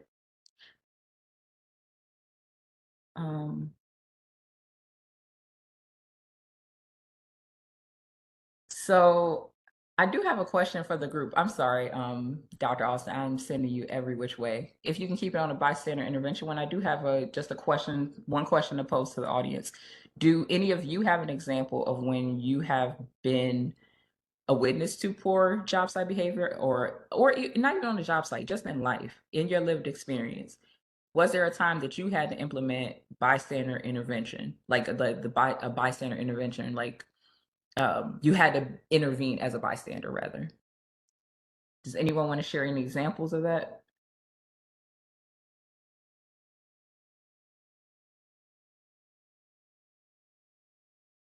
Yes, and what I did was I did a temperature check of the person after work, beyond the office environment, because I didn't want to take any chance at all of being seen, pulling them to the side, and I wanted them to be comfortable and understand it was a safe conversation between us. I think you hit the nail on the head there. You assess the situation to figure out if it was safe for yourself and for that person, and you found the opportune time to really support them, right, and do that check-in.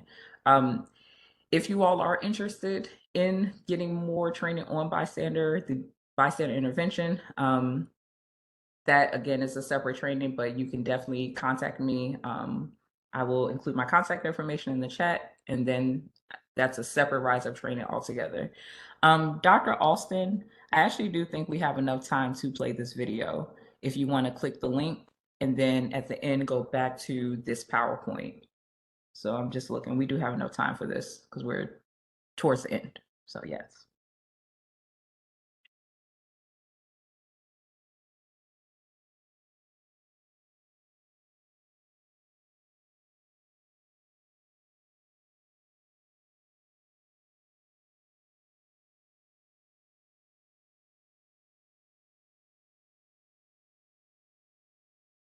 And then unmute.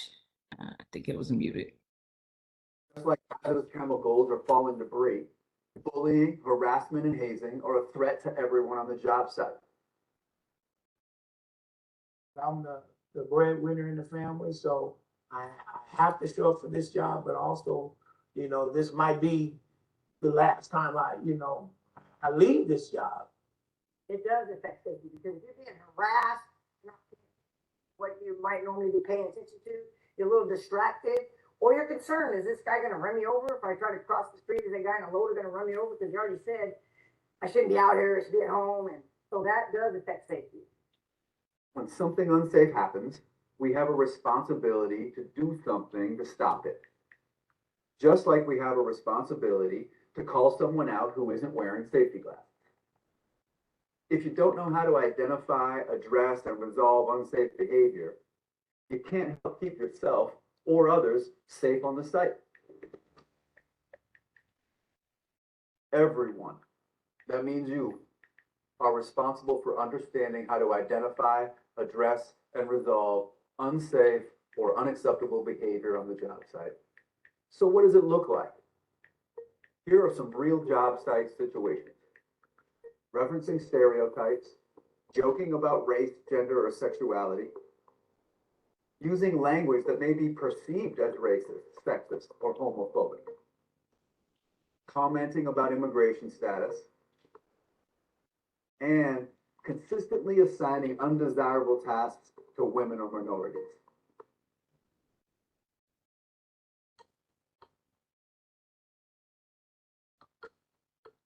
If something happens to you or someone else on the job site, don't ignore it. That includes things like bullying, hazing, and harassment, which are safety risks for all workers. Bullying is intimidation of any kind, especially based on race, sexual orientation, gender, and immigration status. Hazing is any hostile or discriminatory action or words that are meant to initiate or test new apprentices. Historically, new apprentices have had to work twice as hard to prove themselves worthy, earn their spot, and earn the respect of other workers. Now that's become the norm. Some crew leads and journey level workers feel that part of their training an apprentice is putting the screws to them, You know the kind of attitude and behavior. That's not training. That's tasing.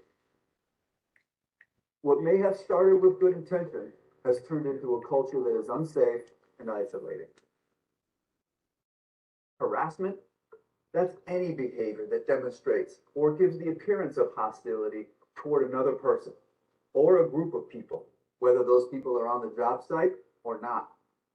Women are also targeted on the job site, particularly with sexual harassment. Racial harassment has always been an issue on the job site, and in this region, it seems to be one of the most common ways to harass Black workers specifically. The N-word, that's been said to me more than one time on the job site from someone. It affects your self-esteem. It affects your emotional thought of your family safety, because I have to show up for this job, but also, this might be the last time I leave this job. And that's how I felt. I felt that I could lose life at any time. Anyone who was the target of these activities, who was participating in them or witnessing them, is not going to be focused on the job at hand. These sorts of distractions can have serious consequences. Well, it makes their job harder, first of all, because now they got an extra burden. For women, I know we don't want to run and tell. We don't want to think that we're not tough enough to be here. So we just carry that burden, right? So we carry it with us and we're distracted and we're beat down a little bit, and it's already hard out here to work. We don't want to ask this guy for a hand, even though I'm partnered up with him, because he already made it clear I shouldn't be here. So I'm going to carry it all myself, and then I'm going to get hurt. And then I don't want to report it because, oh, she's a woman, she shouldn't be out there anyway. That's why she hurt her back.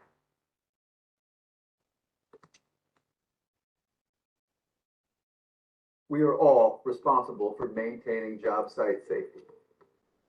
If you think you experience or see any of these things on the job site, do something.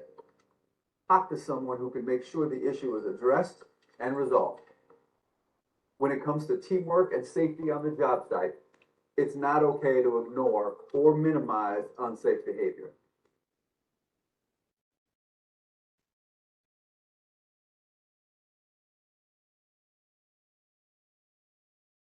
If you think you see unsafe or unacceptable behavior, you have a responsibility to do something, even if you don't know who the target is. Easier said than done, right? It's not easy to figure out what to do in a moment when an incident happens between workers on a job site. Should you step into the situation or should you ignore it? What if stepping in means you become targeted? Should you tell someone? What if you're branded a snitch or isolated in retaliation? These are real questions, real situations, and real consequences. But at the end of the day, targeting, harassing, or abusive behavior on the job site puts us all at risk. It hurts the team and it hurts our work. We can't ignore it when it happens. The risk for everyone is too high. Safety is our number one priority. We always encourage workers to report safety hazards and unacceptable behavior. Unfortunately, when workers do report, they're retaliated against. Retaliation on the job site is used to try to get rid of workers who are different: women, African Americans, and other people of color. Isolation is also used to retaliate against workers who speak up against discrimination, racism, harassment, and other unsafe behavior. Isolation can end a worker's career. All any worker wants is to go to work, do a good job, support their brothers and sisters, and earn a paycheck. But for women, African Americans, other people of color, LGBTQ people, or even just young new workers, new apprentices, find themselves cut off from the community, from the brotherhood and sisterhood that's been created. Isolated workers don't get the same detail of training or safety protocols, and that can lead to a dangerous situation for them and for others on the job site. Isolation is also a common form of retaliation on the job site. If a worker speaks up against a boss or someone of influence or calls out unsafe behavior, which we actually want them to do, they're isolated. Remember, by taking action, you will help keep yourself and everyone else safe. If something happens to you or someone else on the job site, don't ignore it. That includes bullying, hazing, harassment, anything that's a safety risk to workers. Sometimes interacting with the people involved can help prevent a situation from getting worse.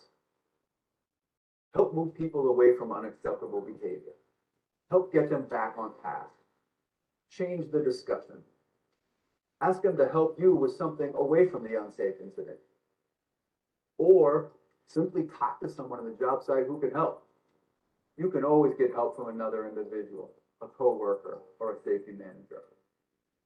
Check in with your foreperson or your superintendent, someone else that you trust to address and resolve the issue. You have the right and the responsibility to report unsafe behavior. If you see something, do something.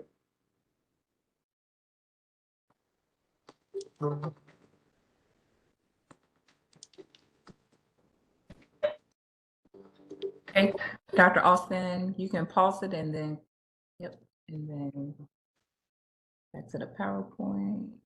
Yep. Awesome. Thank you so much. Next slide, please.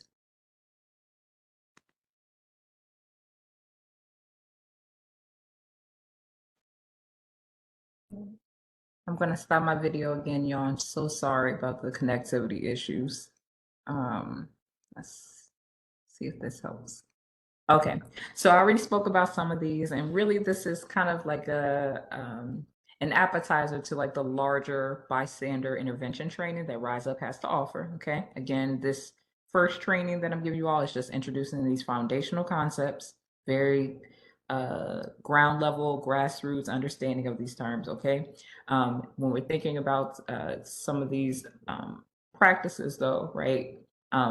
This is what you can anticipate in that bystander intervention training. So you'll learn about the distraction method, how to delegate, how to document, right? Record, take notes during and after the, witnessing that poor behavior. I mentioned earlier, the delay tactic, right? Supporting the victim later, letting them know you saw the event and will support them, as Karan highlighted. And then direct, right? Sometimes, yeah, you assess the threat and you're like, hey, I can address this in a moment. So that training also gives you examples of how to confront the harasser in real time, but also knowing this could escalate the situation. So just making sure you've identified how to safely do that, okay? Next slide, please.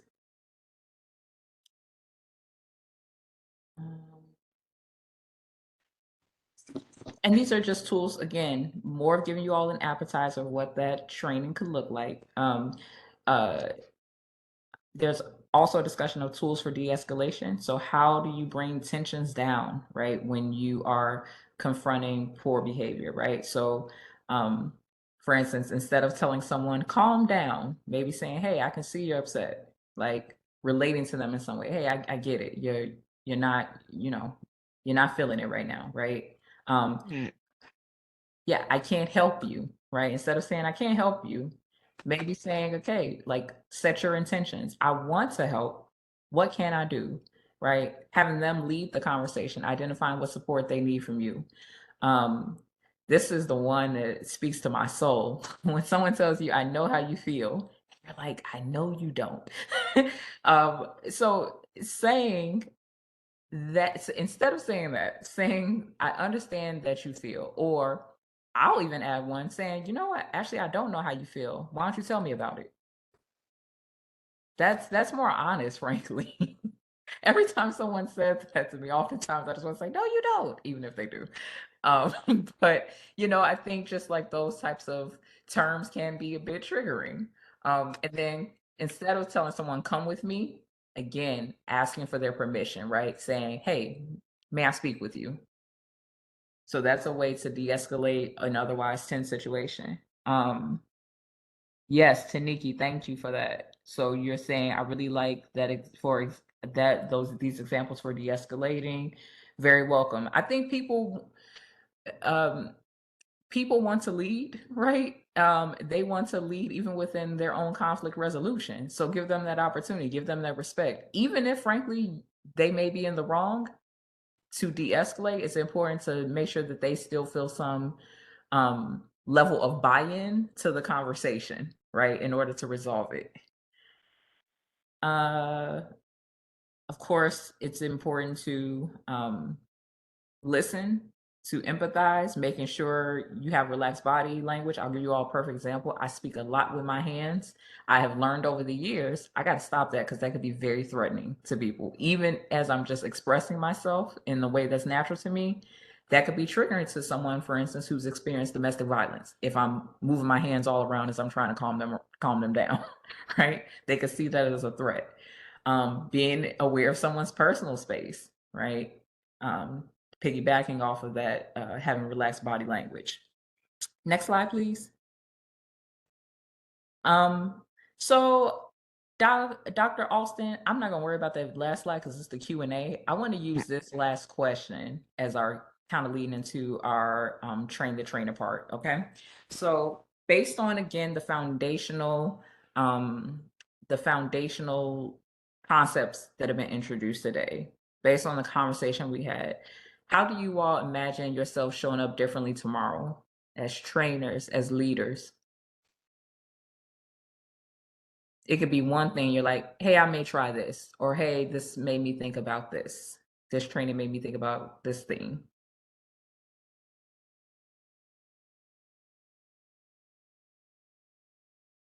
More aware. Thank you. Thank you.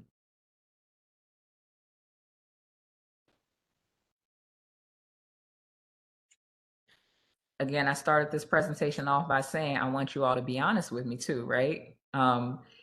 If you feel like, I didn't learn nothing different, right? Like I didn't learn anything that is actually going to help move me forward.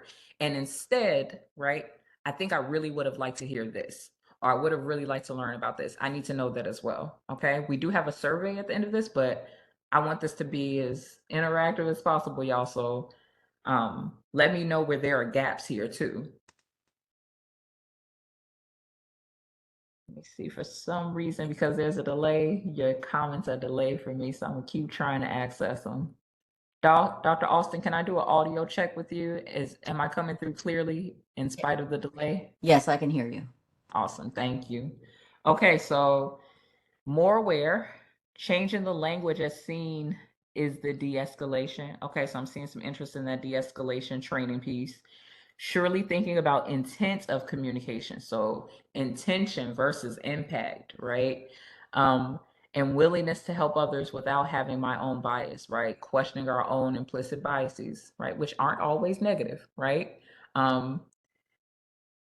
Encourage and better equipped, right? Okay. This was a great refresher for me. Thank you. More connection and outreach with community groups, thinking outside the box, right? Thinking about how to expand our networks. This was a refresher for me because I've learned a lot of things in my classes back at DePaul. Awesome. I know that, when we are at these institutions, it's kind of a privileged opportunity to learn all these things. And then time goes by. So it's always good to kind of circle back to these discussions and be like, oh yeah, I remember that. Okay. Great memories. Practice cultural humility. Robert, can you define that a bit for me? Either in the chat or unmute yourself. I just want to make sure I'm understanding what you mean.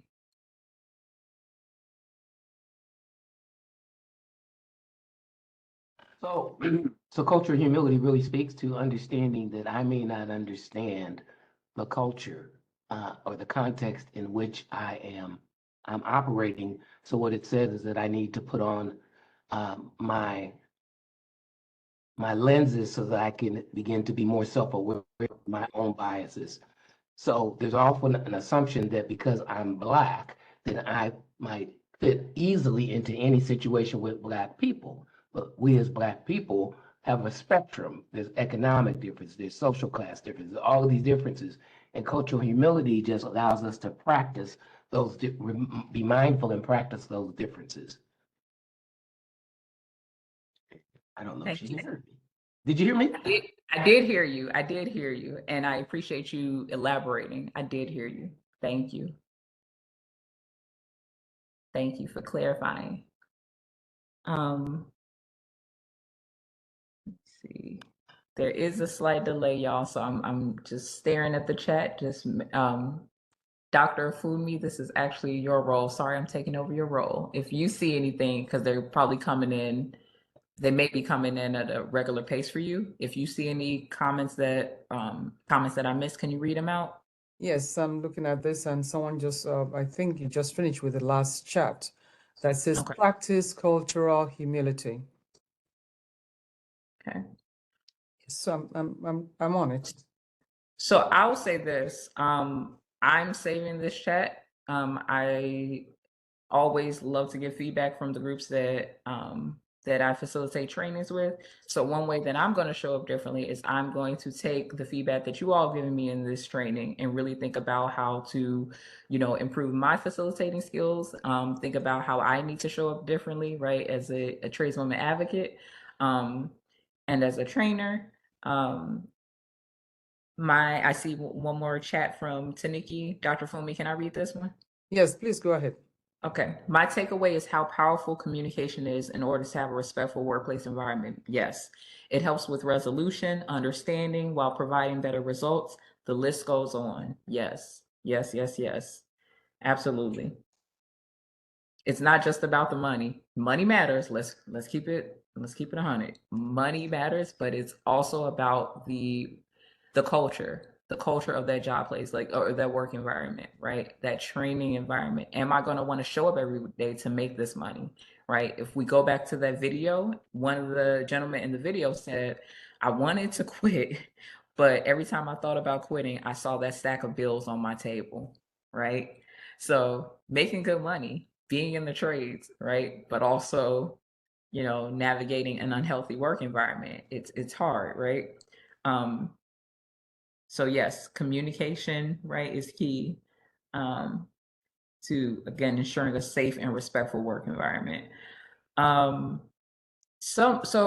of the, let me see, some of the other trainings that Rise Up can provide, or that are included in the Rise Up model, also includes like conflict resolution. So again, definitely a cousin to this bystander intervention training piece I was talking about. Again, if you all are interested in that follow-up work, please let me know. I'm putting my contact information in the chat right now. And otherwise, thank you for this first part of the training. I'm going to transition. Let's do this. Dr. Alston, bear with me, and Dr. Fumi, bear with me, but do we want to do another break, maybe until 12 your time, and then come back and for the last 30 minutes do the train the trainer, or do we want to move through the train the trainer piece? I think we need to go through the train the trainer because we will have to have time for our evaluation at the end. Awesome. Okay, we'll do that. So you can stop sharing your screen, and then I will try to share mine, pending no connectivity issues. Okay. Are there any questions as well?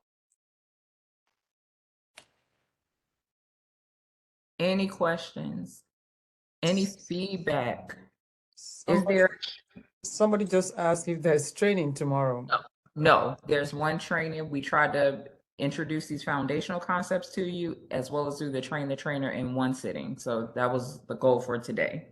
The bystander. If I can just gently interject, they're actually asking about the onboarding training for Illinois Works, and it's off topic for your session, but yes, there was an onboarding session on Thursday for a different audience. So please reference the partner guide for that information. Ms. Jackson, please, I'll hand it back to you. No, Gia, I'm sorry for misspeaking. I shouldn't have made that assumption. Okay. So I'm going to share my screen and go through the train the trainer. Now, just to let you all know, this is literally me showing you how to facilitate these foundational concepts, right? How to facilitate these conversations with your trainees, okay? So I really, I'm begging you, speak up. Let me know if anything is unclear. Let me know if anything is not going to resonate. If you can anticipate if things won't resonate with your trainees, okay? Or if it's like something you think that really worked well and you're like, yeah, I really like this. Let me know that as well, okay? Let's see if I can.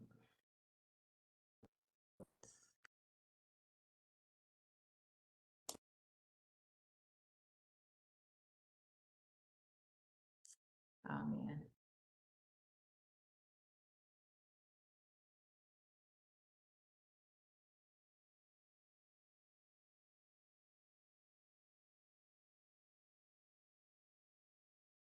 Okay. Let's see.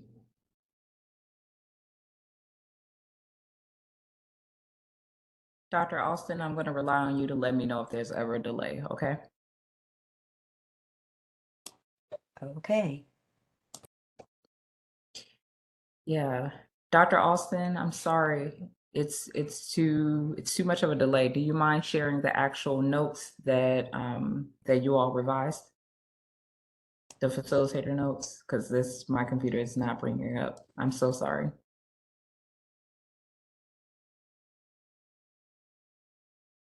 Let's turn off my video.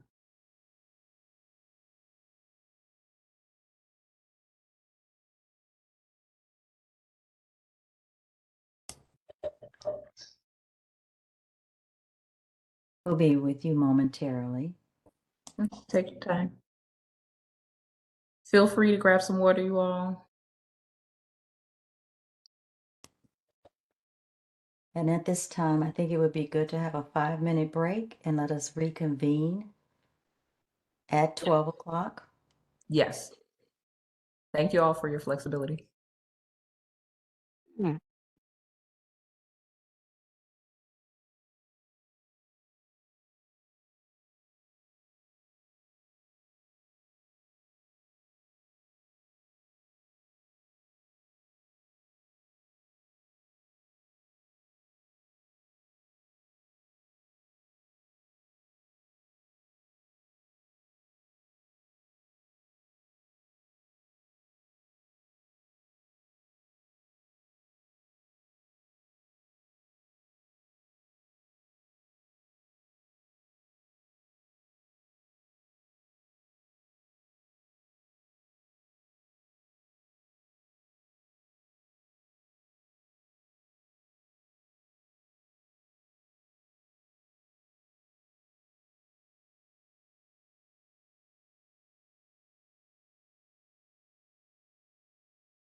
His headphone on in his training. What'd you say? I ain't going nowhere after I live. Not today. You just waking up. I'm talking about yesterday. Yeah, you went Hey, out. Tammy, I think that's Tammy. Tammy, you might want to mute yourself. Those babies, you know, I've been up here. No, I'm gonna check you out. Tammy.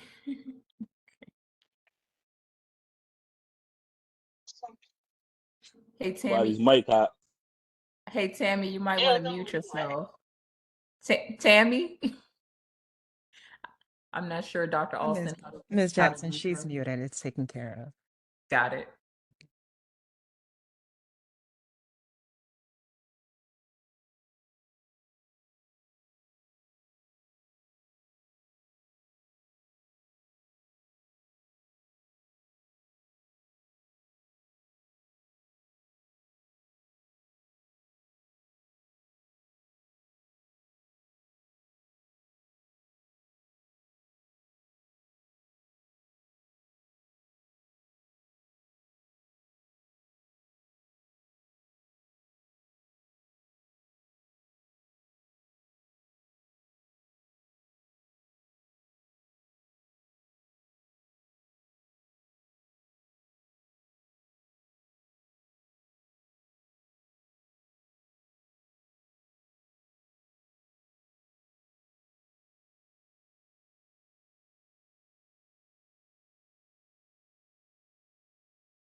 Thank you all for joining us again.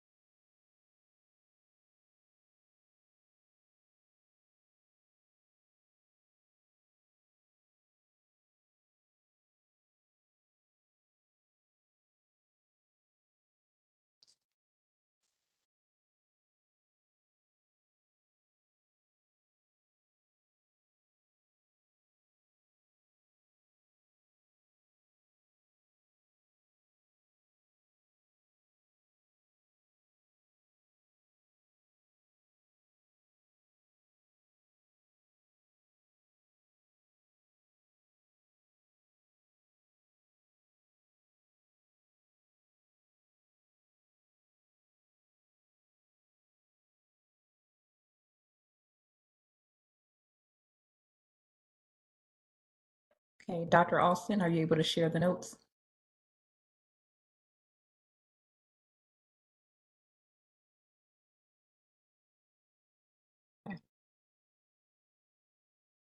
So again, for the next 20 minutes, we're just going to have a free-flowing conversation on just how to facilitate these types of conversations, kind of just some tips and tricks I can hopefully give to you all. So we won't do a deep dive into each slide. I think instead what would be helpful is once you all receive the slides, you see the facilitator notes, you have my contact information now. If you want just direct feedback or to give me direct feedback, or if you would like just some one-on-one guidance, please, please, please feel free to reach out to me. I'm available to answer your questions. But really, the facilitator notes are designed to be as detailed as possible to literally give you a script of sorts, okay, to use. And as you get more comfortable with the material, then you'll start, maybe using your own anecdotes, your own examples, right, where appropriate. But this is just a starting point. Okay, got it, everyone? All right. So with the first slide, you're just doing an introduction. You're talking about what the Rise Up curriculum is. Again, it stands for respect, inclusion, safety, and equity. And one thing that I like to, or I think is helpful in these conversations is like, I think it's important to just say that this is a really digestible form of like harassment prevention training. Some of these trainings can be a bit intimidating to some folks, right? So I think it's important to, especially as you're speaking to your trainees, to say, hey, we just want to give you all some tips, some tricks, some language to be able to just have like a great work experience, right? To make sure that you're not only treating yourself with respect, but you're treating your colleagues with respect, you know? Next slide. So, so this one, I really like this one because again, it's allowing the audience to tell you how they want to be identified, right? What terms are respectful to them, right? You're allowing and you've created an opportunity to establish, I mean, I don't really like the term ground rules. I just don't like the way it sounds, but really that's what it is. When I say community agreements, it's the same thing, just kind of some non-negotiables that everyone in that learning space can live by in that moment. We know what it's like when people are talking to each other, when the phones are ringing, when folks are unmuted and like, telling their spouse to go pick up, extra ingredients for the lasagna. We know how that feels. It can be a little chaotic. So once you establish the community agreements, that's just an opportunity um, so that everyone understands what's acceptable and what's not acceptable in the space. And it creates an opportunity, ideally, for folks to feel a bit more comfortable just sharing their opinion. I always like to say, again, we don't have time to judge each other. Like we literally have limited time with each other. We can't get that time back once we spent it. So let's make it valuable and learn something from each other, right? Instead of judging.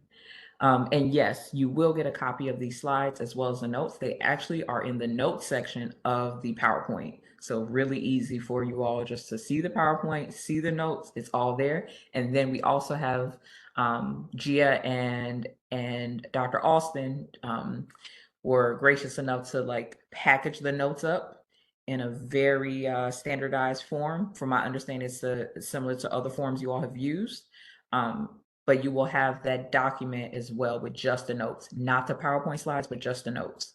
So it's in the PowerPoint and a separate document. Next slide, please. I actually want to group these slides together just in the interest of time, Dr. Austin. So this slide, you can go to the next slide, Dr. Austin.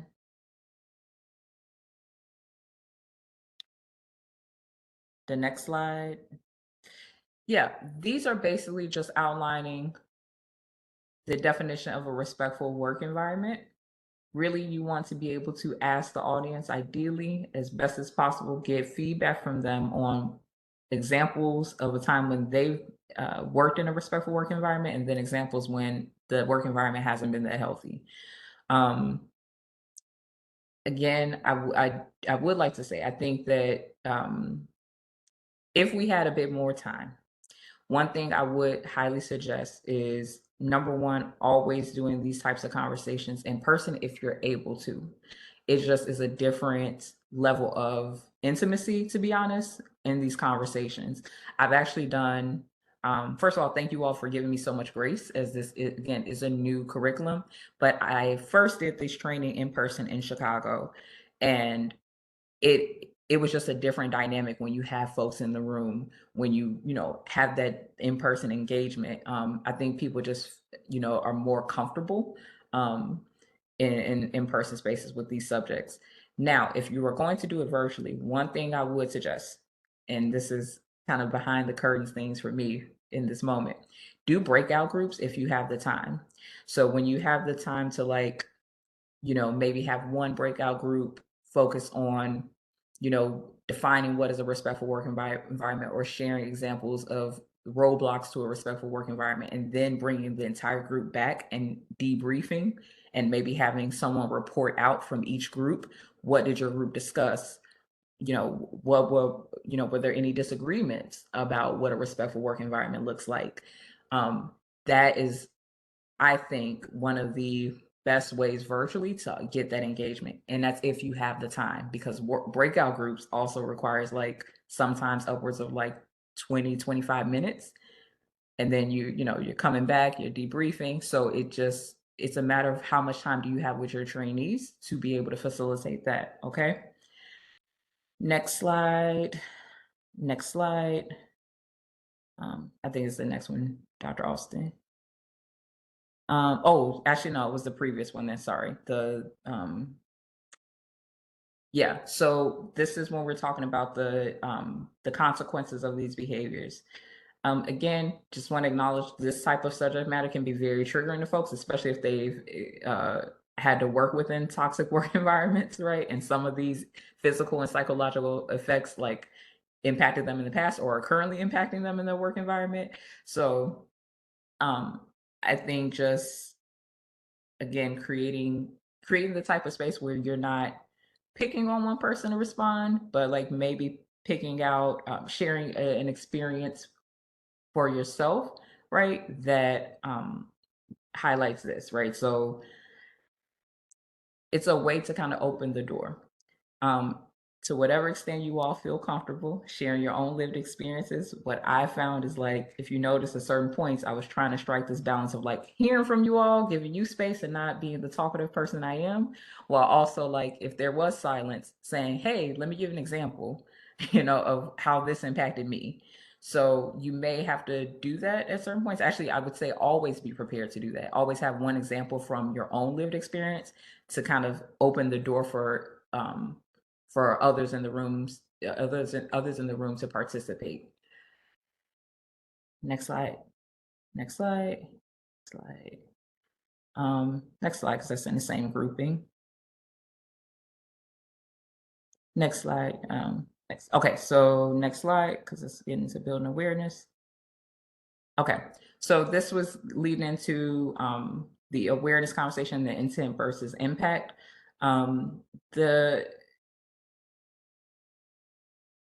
So this is, again, where you are leaning on these two questions. If you notice, all the questions are very open-ended because they are designed to foster a lot of conversation.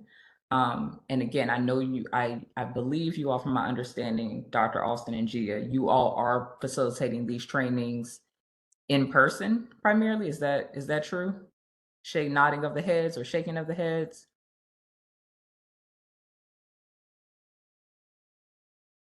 Maybe there's a delay.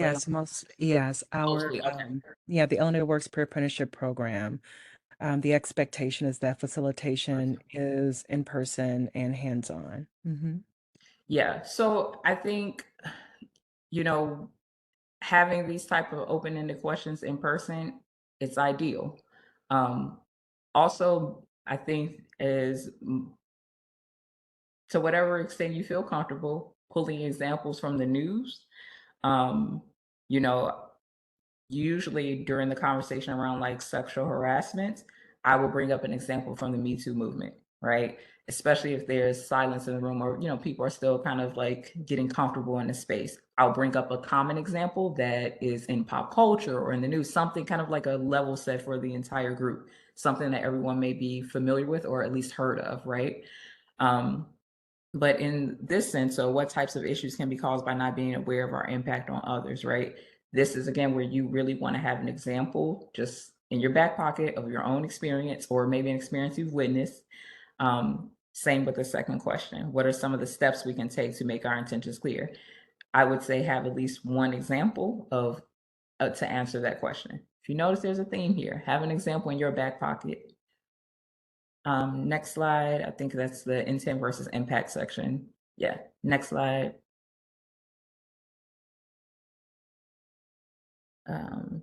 Next slide. And the questions are all here, by the way, in the notes, okay? That's the next slide. We can go to the next one. I think the group, it's all the same grouping with the, okay, so we can stop here. So this, well, stereotypes and subtle acts of exclusion. I saw several people say that this felt like a refresher for them, which is fine. Just be aware that like that actually is oftentimes a very privileged experience. A lot of folks haven't heard of some of these terms, or they've heard of them, they don't have the definition. So I would strongly suggest never making the assumption that people understand what a stereotype really is, or that they understand what microaggressions are, or subtle acts of exclusion, or if they understand what intent versus impact means. So the first thing I can recommend is clearly defining it and then doing a check-in with your audience. Like, we're good? Does everyone get it? And also like maybe, this is something I didn't do in training, so it's the pot calling the kettle black here, but one thing that I used to say when I was introducing equality versus equity, I would tell my audience, hey, up until like maybe 3 years ago, I had no clue the difference between those two words. And I was facilitating these types of trainings, right? And being vulnerable and say, I also, as a facilitator, had to really learn the difference between these two, right? And it's okay if you all don't understand these terms. Language evolves, we're all learning. And also being comfortable if people disagree with you about the terms. So I've been in trainings before where literally, and they did it in a respectful way actually, but the person was like, well, or they just disagree with me. I think you have to be prepared for that too. The way that I like to handle it is like always saying, tell me more. Because I really want to understand how your lived experience is informing why you disagree with what I said. Like you may teach me something. So another way to like just deal with any pushback, if you notice, one little tiny trick I use is I'll say, hey, I'll ask for permission. Hey, can I push back on that? You said this, can I push back on that? Or I would like to respectfully disagree with you on this. It sounds like a lot of word soup, but I've actually had folks tell me in presentations later on, hey, I really appreciated how you engaged with me. I didn't agree with you on that, but I liked how you showed me a lot of respect, right?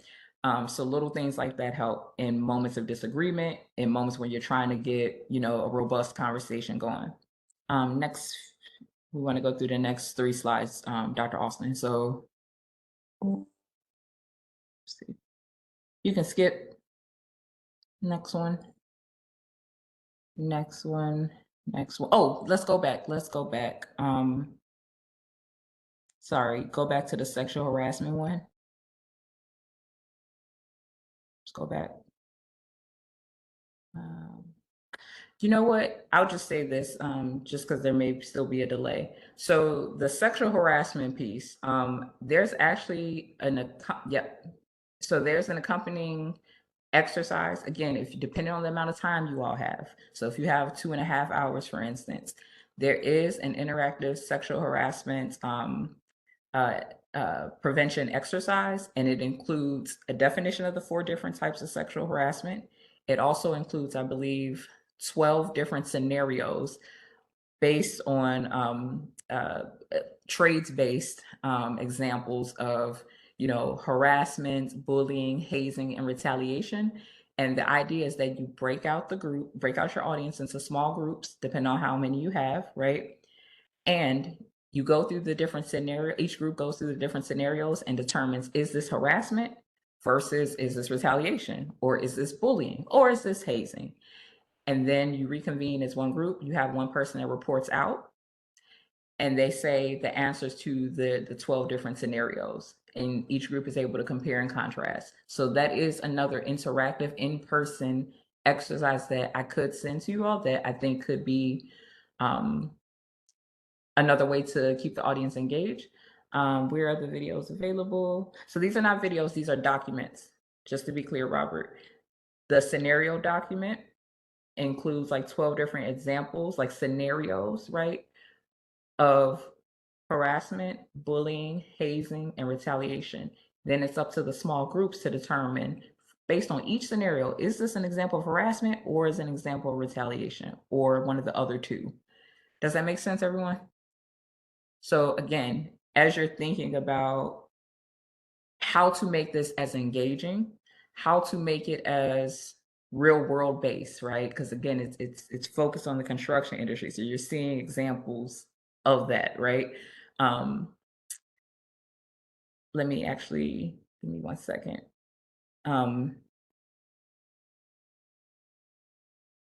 So I'll give you an example of what one of the scenarios says, just one quick one. So a female apprentice is responsible for getting the coffee orders for the crew each morning. There are only men in her crew, all of them journeymen. They tell her to keep the change after she gives them their coffee each morning. And then again, it's up to the small groups to determine, well, is this harassment, right? Is this sexual harassment? Or what form of sexual harassment is this? Sorry, I talked about bullying, hate, and retaliation. It's actually the 4 different types of sexual harassment that the audience, that the trainees should be able to identify based on the 4 definitions. My bad. But again, that's an example that presents a lot of gray space. So the idea is that when they're working in small groups, they're really debating that that scenario and figuring out, well, let's read into all the nuances of this, right? And ideally coming back as one group and then sharing out what they determine. So that's one example of an exercise that can go along with this. Again, I would recommend that being at least 20 minutes though, okay? But I can send that along with you all with the other materials. We can go to let's go towards the end because I'm checking the time, Dr. Austin. Okay. Oh, sorry, let's go back to the previous one. That one, let's stop there. So this is, again, we've outlined what harassment looks like. We've outlined, or respectful worksite looks like. We've outlined what an unhealthy work environment looks like. We've talked about intention versus impact. We talked about subtle acts of exclusion. Now we want to get into a bit of the resolution. So this is the whole section of like, we've identified the world we want to live in, which is a respectful work environment, the issues, and then again back focused on like what are some practices to really have a resolution for all this. That's the bystander intervention piece. That's the piece about how to address and resolve issues and how to de-escalate. So that whole like kind of like third chunk of material towards the end is again ending on a high note, like you have some resolutions to all of this. So this I can just, again, the notes are in the notes section of the PowerPoint and will be sent to you separately as a separate document entirely. But the important part about this is to really articulate that, like, these are the 5 steps. Sorry, thank you. That these are the 5 steps, and I did not read these verbatim, but I think as much as you can, again, have an example of your own lived experience or something you witnessed to be an icebreaker, right? If there's something on this list that you feel like, hey, I'm really good at, and I can like give you an example of it. So, for instance, I mentioned that I was really good at the distracting part of this, right? That's kind of my go-to when I'm feeling like conflict is arising that can't be resolved in a healthy way in that moment. So coming up with your own example, being willing to share that if folks are not ready to share their own, and then also just distilling this information down to these 5 steps and saying there is more information. That's the only thing to really know for this section when it comes to the bystander intervention, the de-escalating part, and really kind of this like overarching theme of like conflict resolution. Just leaving people with something to say, hey, I want to know a little bit more about those 5 steps. And I think we're close to the end then. I know we need at least 10 minutes for our survey, Dr. Austin. Great, thank you so much. I will now transition over to our presentation survey to give you guys an opportunity. Let me stop sharing my screen so that I can make this transition a little bit easier. I'd like to ask everyone, can you see on your right side of your screen the actual Mentimeter give us your feedback? Does everyone see that? Okay, I'm going to begin our presentation and then we can actually begin asking you about today's event. 1 second. Can everyone see the presentation?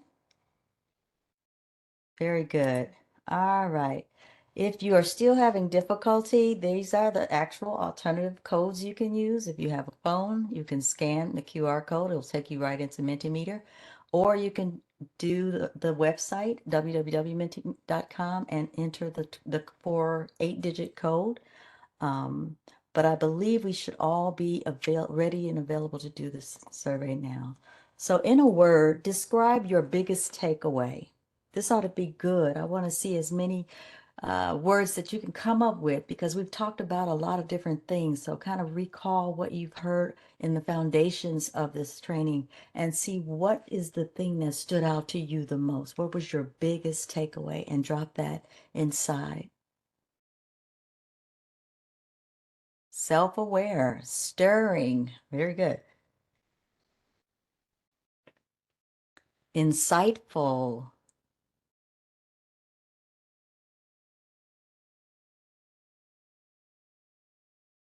informative. It was good review, good. It's always good to refresh what we already have knowledge about. Any other insights? Mindfulness, good. What do we have? Confirming. I'd like to know more about that. All right, so let's move on. And I know there are others in the group, but we will, for the sake of time, continue with the survey. Please share your views on this training session by rating the following statements from 1 being the lowest to 10 being the highest. To what extent did this training meet your expectations? How likely are you to attend a similar event in the future? And how likely are you to recommend a training similar to this one to others?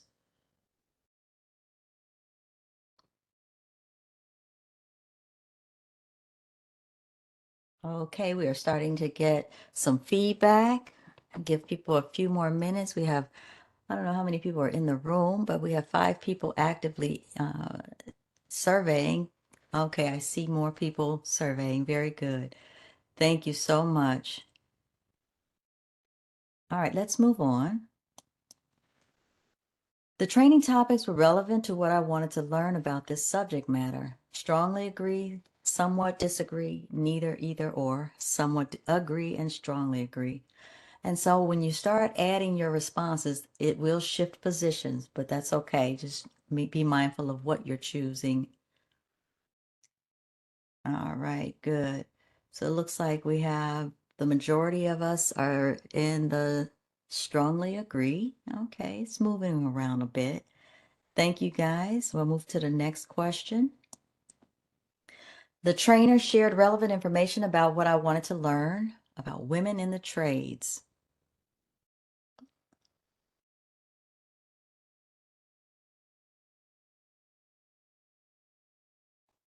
Strongly agree, somewhat agree.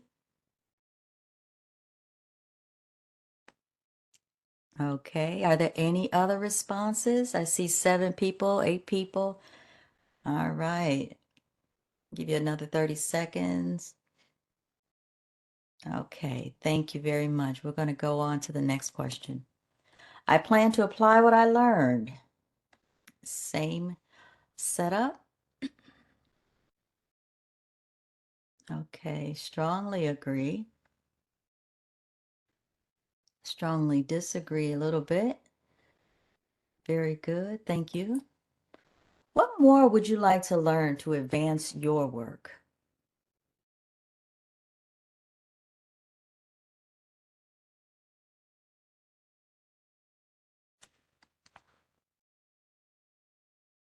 Was there anything else that you thought could have been added to this experience to help you advance what you do in your own work environment?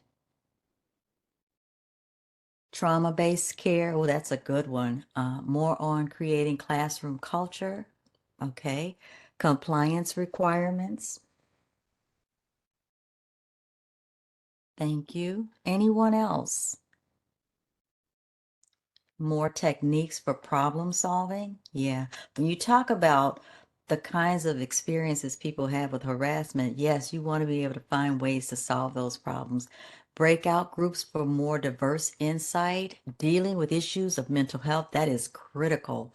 Creating a safe space for everyone despite the political climate. So inclusion is a very important aspect of all of that. More examples in the trades. Absolutely, absolutely. Are there any other responses? Very good. We're going to move on to the next question. And what did you find effective? If we make changes, what would you recommend we keep? So what was the most effective part of this training that you could respond to?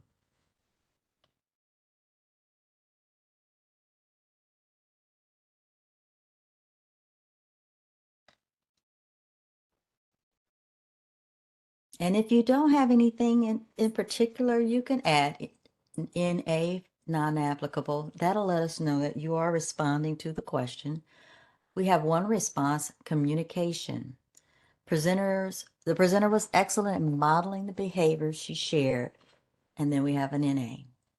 Are there any other responses? Here we are. Knowledgeable speaker. The pictures were great illustrations of important lessons to learn. Another NA. These are good responses. Thank you. Any more before I switch to the next slide? All right, we're going to move on. Oh, we have one more. Everything was amazing. Interactive mode. Good, good feedback. I think we covered the basics. I would agree. All right, next we have a question for all of you to answer. Would you refer Rise Up training to another industry stakeholder?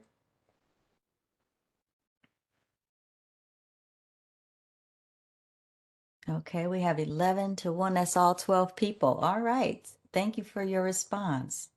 Can I just chime in? If it's better, I can jump off the call because I want y'all to be as honest as possible. And I can have a Gia and We're fine. Yeah. You sure? Okay. Just want to make sure. You're fine. Do you have a better understanding of your role in ensuring safe and respectful learning and work environments? Absolutely. Great job. Great job. All right. What more would you like to learn to advance your work?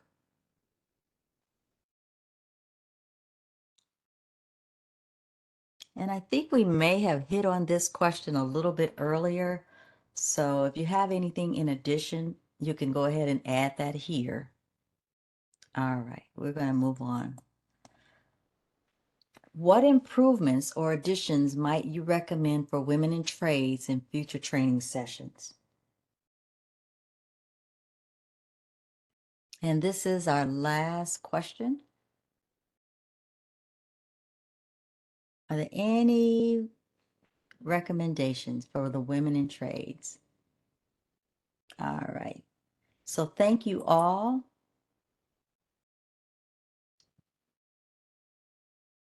And if I might, if you have anything else you think we should know, please drop it into the message. All right. Looks like we are at the end of our evaluation. Thank you all so much for your time for today. We appreciate all that you have done to make your time available to us, and we look forward to meeting with you in another webinar. Thank you all, and have a great day.